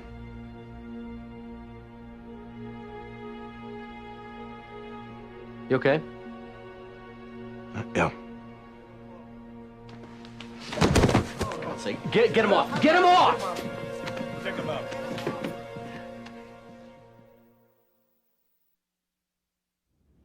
You fainted. Shh. Please, don't make fun of me, Eugene. I wasn't prepared for what I saw. Right on the dead body? I'm asking you for advice, not ridicule. Do I let the man speak or not? Not if he's the suspect. But assuming he's innocent. We never assume. I've known him since childhood. He's... It's the childhood friends you can never trust. Alan, Victoria. what's being done?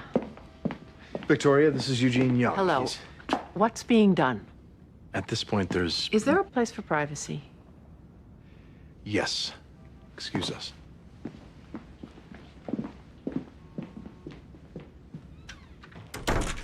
There's been no arrest yet. They can place him at the scene several hours before. I'm assuming they can establish. The affair. Paul told me about it. Really? I would think his mother would be the last person that he'd want. What else has he told you?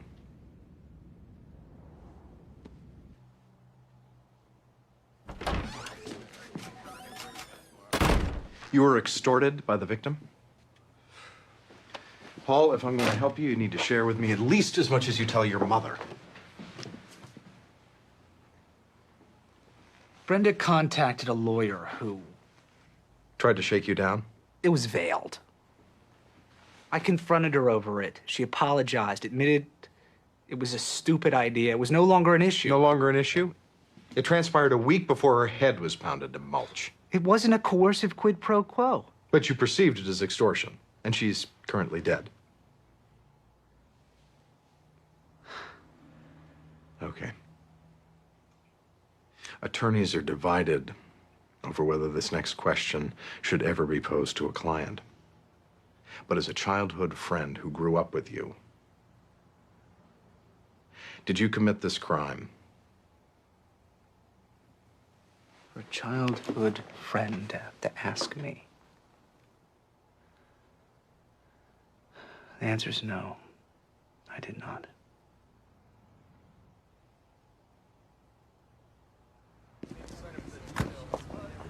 Hello. Hello. Are you his lawyer? Sorry? Paul Stewart, are you his lawyer? Funny you should mention that. This new Medicare package is gonna strap me. I need money, Alan. So much so I sometimes see it in my dreams. In fact, I see it almost everywhere. I especially saw it at 10:30 last night when I saw Paul Stewart coming out of Brenda's house. I refer, of course, to dead Brenda. The slut all you boys wanted to screw in high school. Many of you went on to do it, I'm sure. I have yet to go to the police. Tell Victoria, if she pays me $1.3 million, I won't put her precious little baby in jail.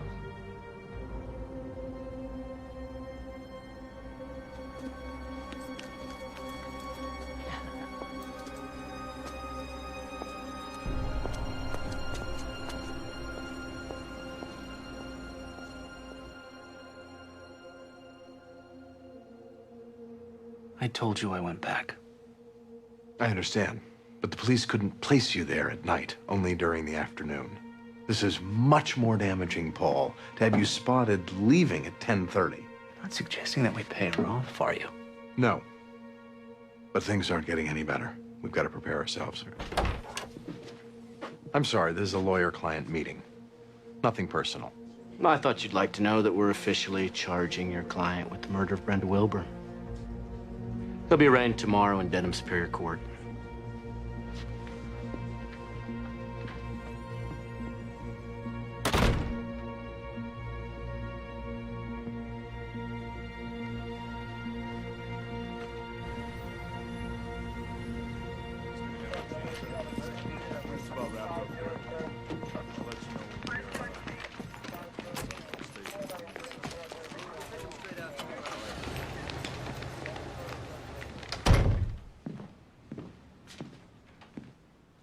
Sorry.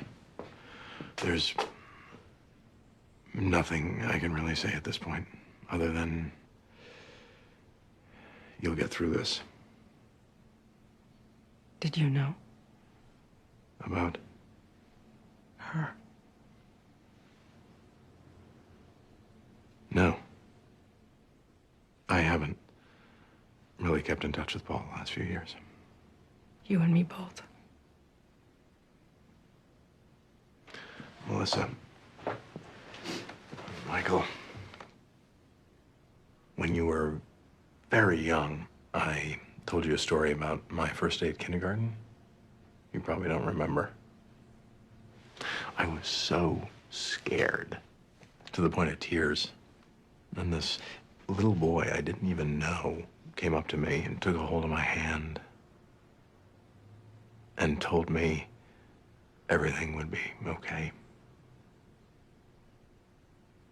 Your dad has held onto my hand through much of our childhood. He was then, as he remains today, the most compassionate, gentle person I know.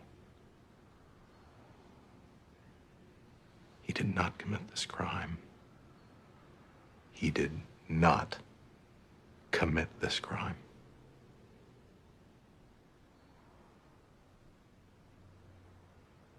Okay, we'll see you then. He's still out in Dedham. He'll be here in the morning, and then he's going back to Dedham for the arraignment. This was really his best friend? Evidently. He doesn't seem the type. Sorry? Alan, to have a best friend. Eugene, a lot of values may have passed him by, but friendship and the loyalty that goes along with it, he lives by that.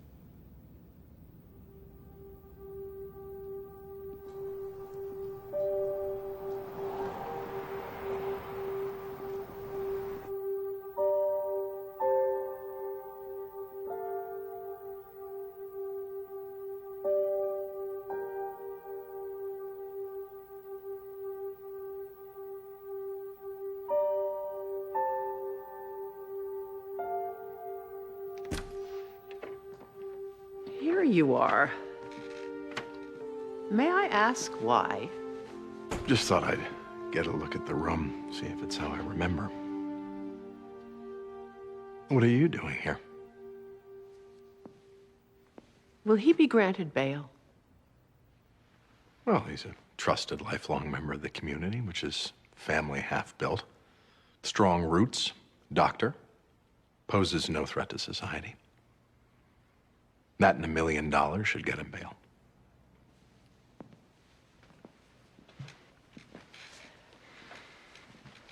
I'm going to be candid. There's a switch. However accomplished you are as a civil attorney, your criminal experience, would I be wise to look for another lawyer, Alan? Please do not be offended. Victoria, you will micromanage whoever tries this case. Best to go with someone who won't be thrown by your interference. And if you don't like what I'm doing, you can always pull down my pants like old times and give me a spank. As I remember, you liked that.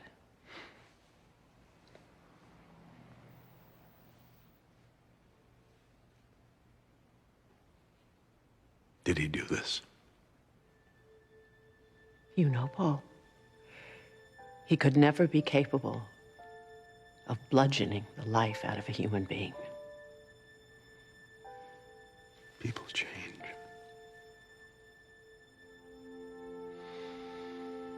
If you only knew what I've become. When you were 16, you slept with your best friend's mother. How have you changed, Alan?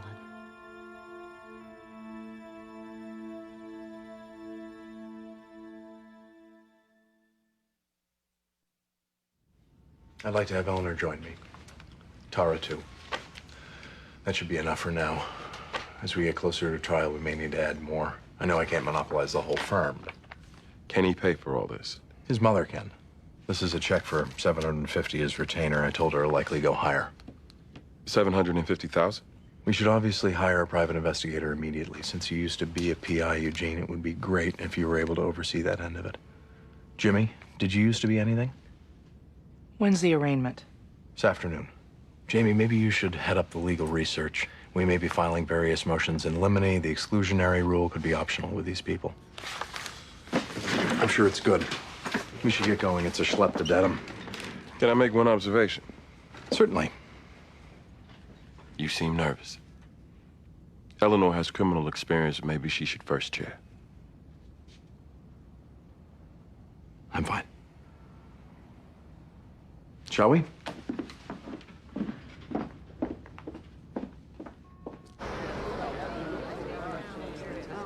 The arraignment itself figures to be short. Basically a reading of the charges, possibly the setting of a trial date. What we know about the defense attorney, his name is Alan Shore, a prominent civil attorney, primarily known for his antitrust work. You're hearing now that he grew up with a defendant, that they in fact were childhood friends. Commonwealth versus Paul Stewart, charging one count in violation of General Laws, Chapter 265, Subsection 1, murder in the first degree. Quiet down. Quiet down! You people will have to calm yourselves this very instant. Let me tell you, members of the media, I don't have much use for the media. I let the media in only so you can get your pictures and be done with it. Now I can be done with you. I won't have the media spew their toxic waste in my room. Mr. Shore, I understand you have waived a formal reading of the charges? That's correct, Your Honor. I'd also like to enter my appearance along with Miss Eleanor Frutz at this time. So noted. Is there a question of bail?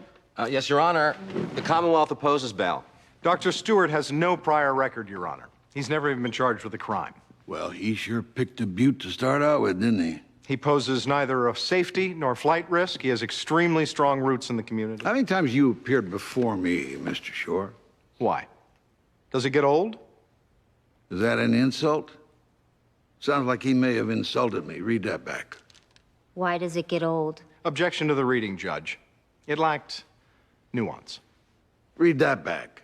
Objection to the reading, Judge. It lacked nuance. Renew my objection, Judge.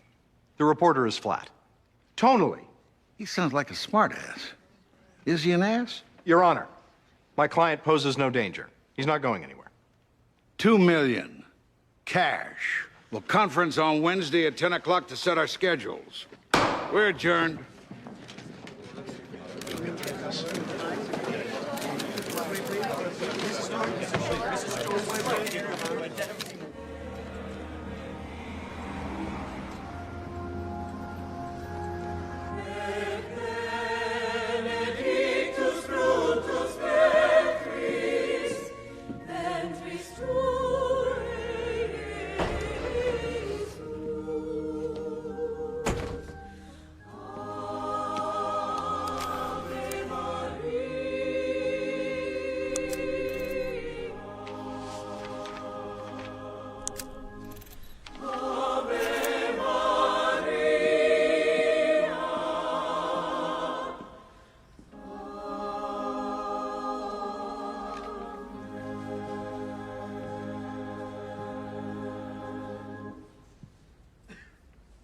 We, of course, will have a formal memorial service, soon to be scheduled. But considering the enormity of this tragedy, many of you wanted to convene today, and I support that. Brenda Wilbur was a beloved member of this community, a lifelong resident. And it's at times like these that we as a community come together.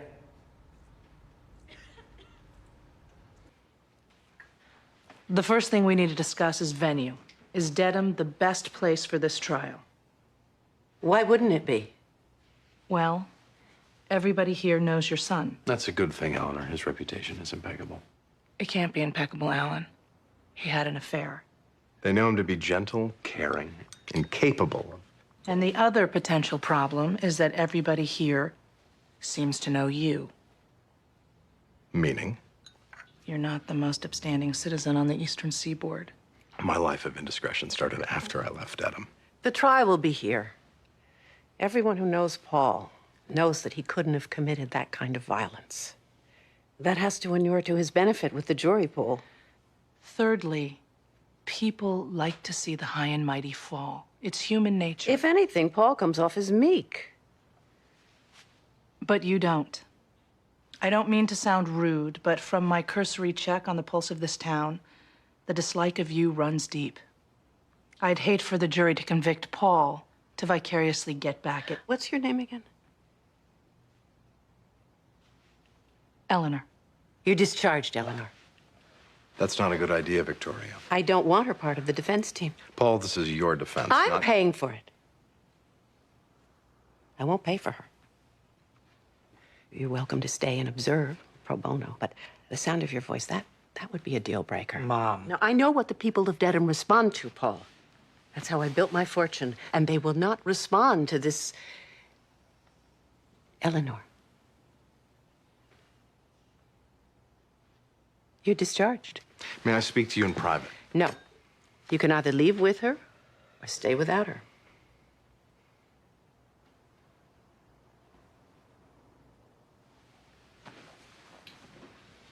I'll see you back at the office.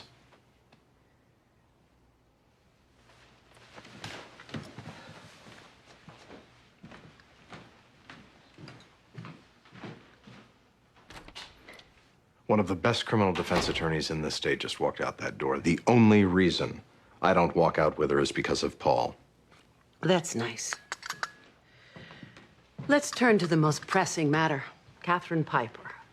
How are we arranging to pay her off? We aren't.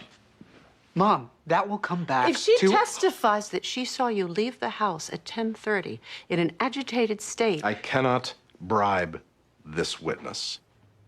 Alan, who do you think you're kidding? Look, this woman... This is one of your most dear friends. Victoria. I'm not letting my only child go to prison.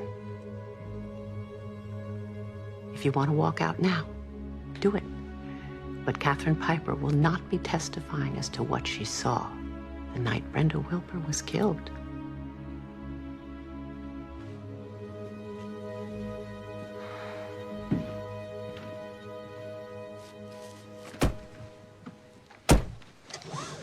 can see you found great success in holding your own with her. I don't want you committing any crimes on my behalf. I want to make that clear. Yes, you just didn't want to make it clear in front of your mother. She's still a force. What can I say? How about no?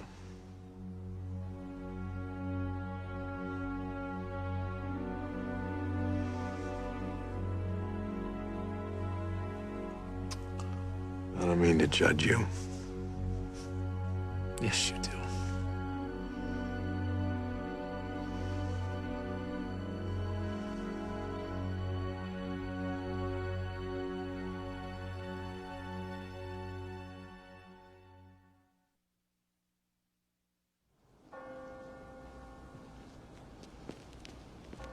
Excuse me, sir. I'm looking for God and a men's room. Could you point me in the right direction?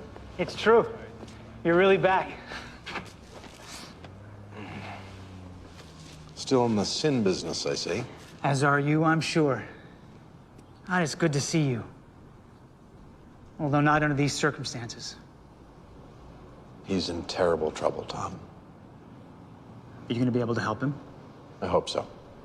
I haven't kept in constant touch the last few years. Am I missing anything? Is it possible? Paul? God, no. Of course not.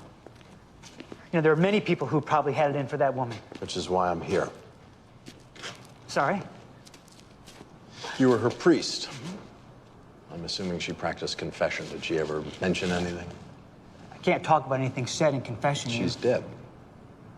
The seal survives death. I think you know that. Paul's on trial for his life here. If you know something that can help him. I can't break the confessional seal. Perhaps something you thought she said in confession. Something she actually said here or just outside the confessional.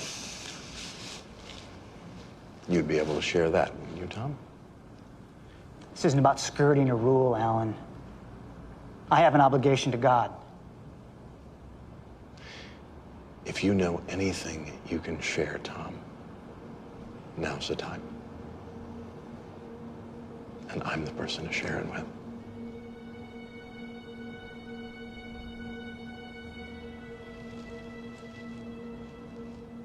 It's good to see you again. You too.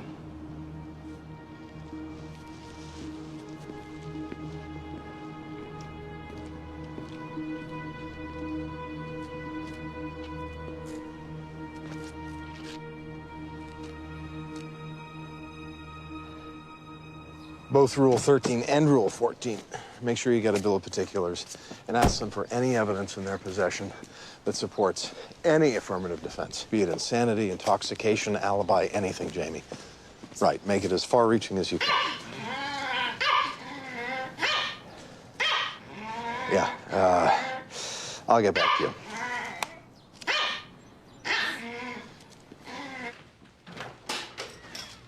Thank you. Alan, I believe you've met Catherine Piper. What is she doing here?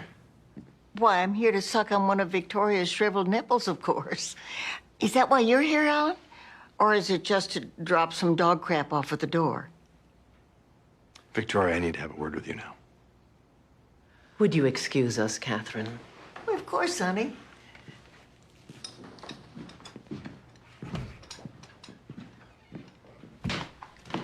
You cannot do this. I've already made the deal. That woman is extremely unstable. She absolutely cannot be trusted. And if this ever gets out... If it gets out, we simply say she's lying.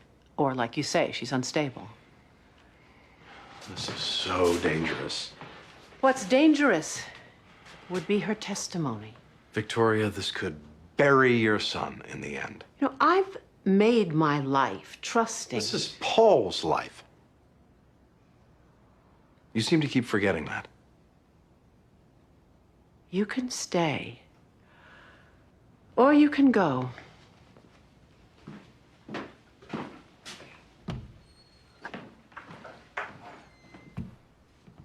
I thought I heard words. Were you two having words? You will also be available to testify that you saw Paul leave at 5 p.m. and that you saw neither him nor his car after that. Victoria, that would be perjury. The price goes up for perjury. You will do it for this price, Catherine.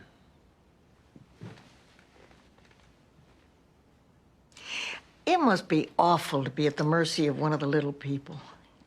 Imagine, Victoria, if I passed you on the street, you wouldn't so much as make eye contact for fear of brushing with a commoner. And now I'm in your dining room, drinking from your china. And you have to look at me. Look at me, Victoria. This is what can happen to vicious, soulless people such as yourself. Little people lay in wait to screw you over. You walk around this town like you own it. And I suppose much of it you do. Well, I guess you don't own its people, do you? Don't be silly, Catherine. I'm buying you right now. And that'll be your legacy, won't it? Catherine Piper, for sale.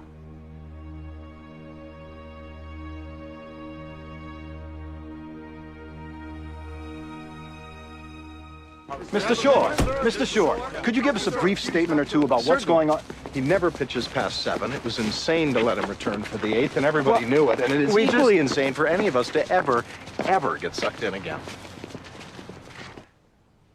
Maybe I should stay at my mother's for a while. I'm sure she'd love it. Did you know she's paying off Catherine Piper? If she insists on interfering, you're the only one with the authority to banish her. If I say do that, Paul, you must. Wendy's leaving. I beg your pardon? She's leaving me. She's planning to... Where is she? In the kitchen. I tried to talk to her.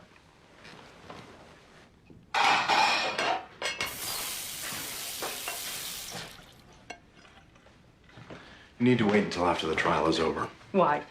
Because it might and probably will negatively influence the jury. You need to be by his side, at his side. I can't do that. If not for your husband, then for your children's father. I'm not speaking as a marriage counselor when the dish is dry.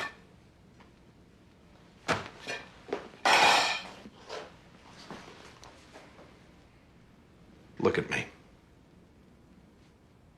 Believe it or not, wives don't statistically leave their husbands over infidelity.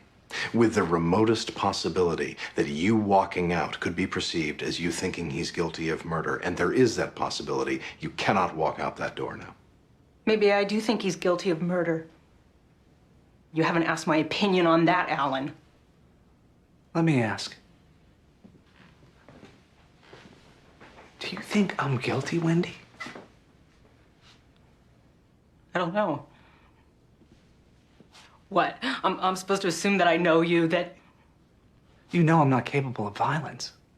I didn't think that you were capable. I'll tell you what I'm not capable of. Walking into a courthouse day after day by your side, pretending. If you don't pretend, he could be going to prison for life. For a crime he didn't commit. No matter how angry you are with him right now, you can't possibly want that.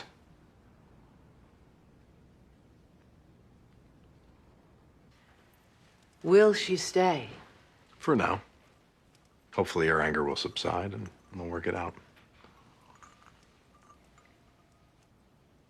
Victoria, I know how desperately you want to save your son, but you must let me handle the defense. You're going to end up hurting him. I promise you. Just tell me you'll win. I can't do that at this point. It's too soon to predict anything yet. The case thus far is circumstantial. I work for perhaps the best criminal defense firm in the Commonwealth. We have every reason to be optimistic.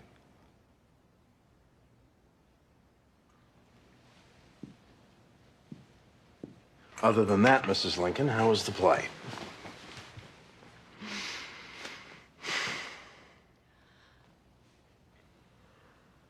Catherine Piper is a petty, vicious woman. And I'm sorry. People like Catherine Piper can only shoot spitballs. Spitballs sting. You know, Alan, I've always believed that people regret more the things they don't do than the ones they do.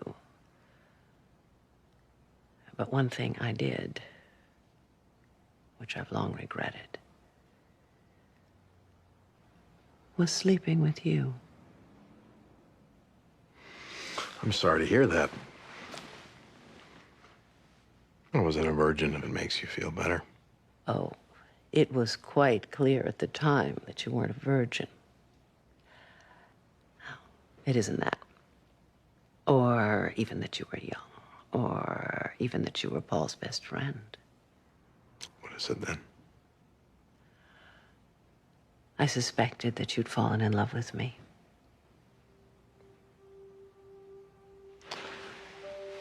Did I hurt you? Victoria, I was 16. Can a boy even be capable of love? What I remember most was your kiss. 16-year-olds tend to kiss like they're eating chicken fingers. How many teenagers have you been with? Yours were so soft, gentle, loving, I guess.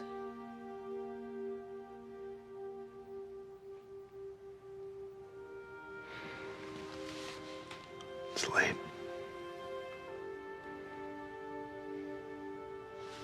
I have a long drive. Yeah.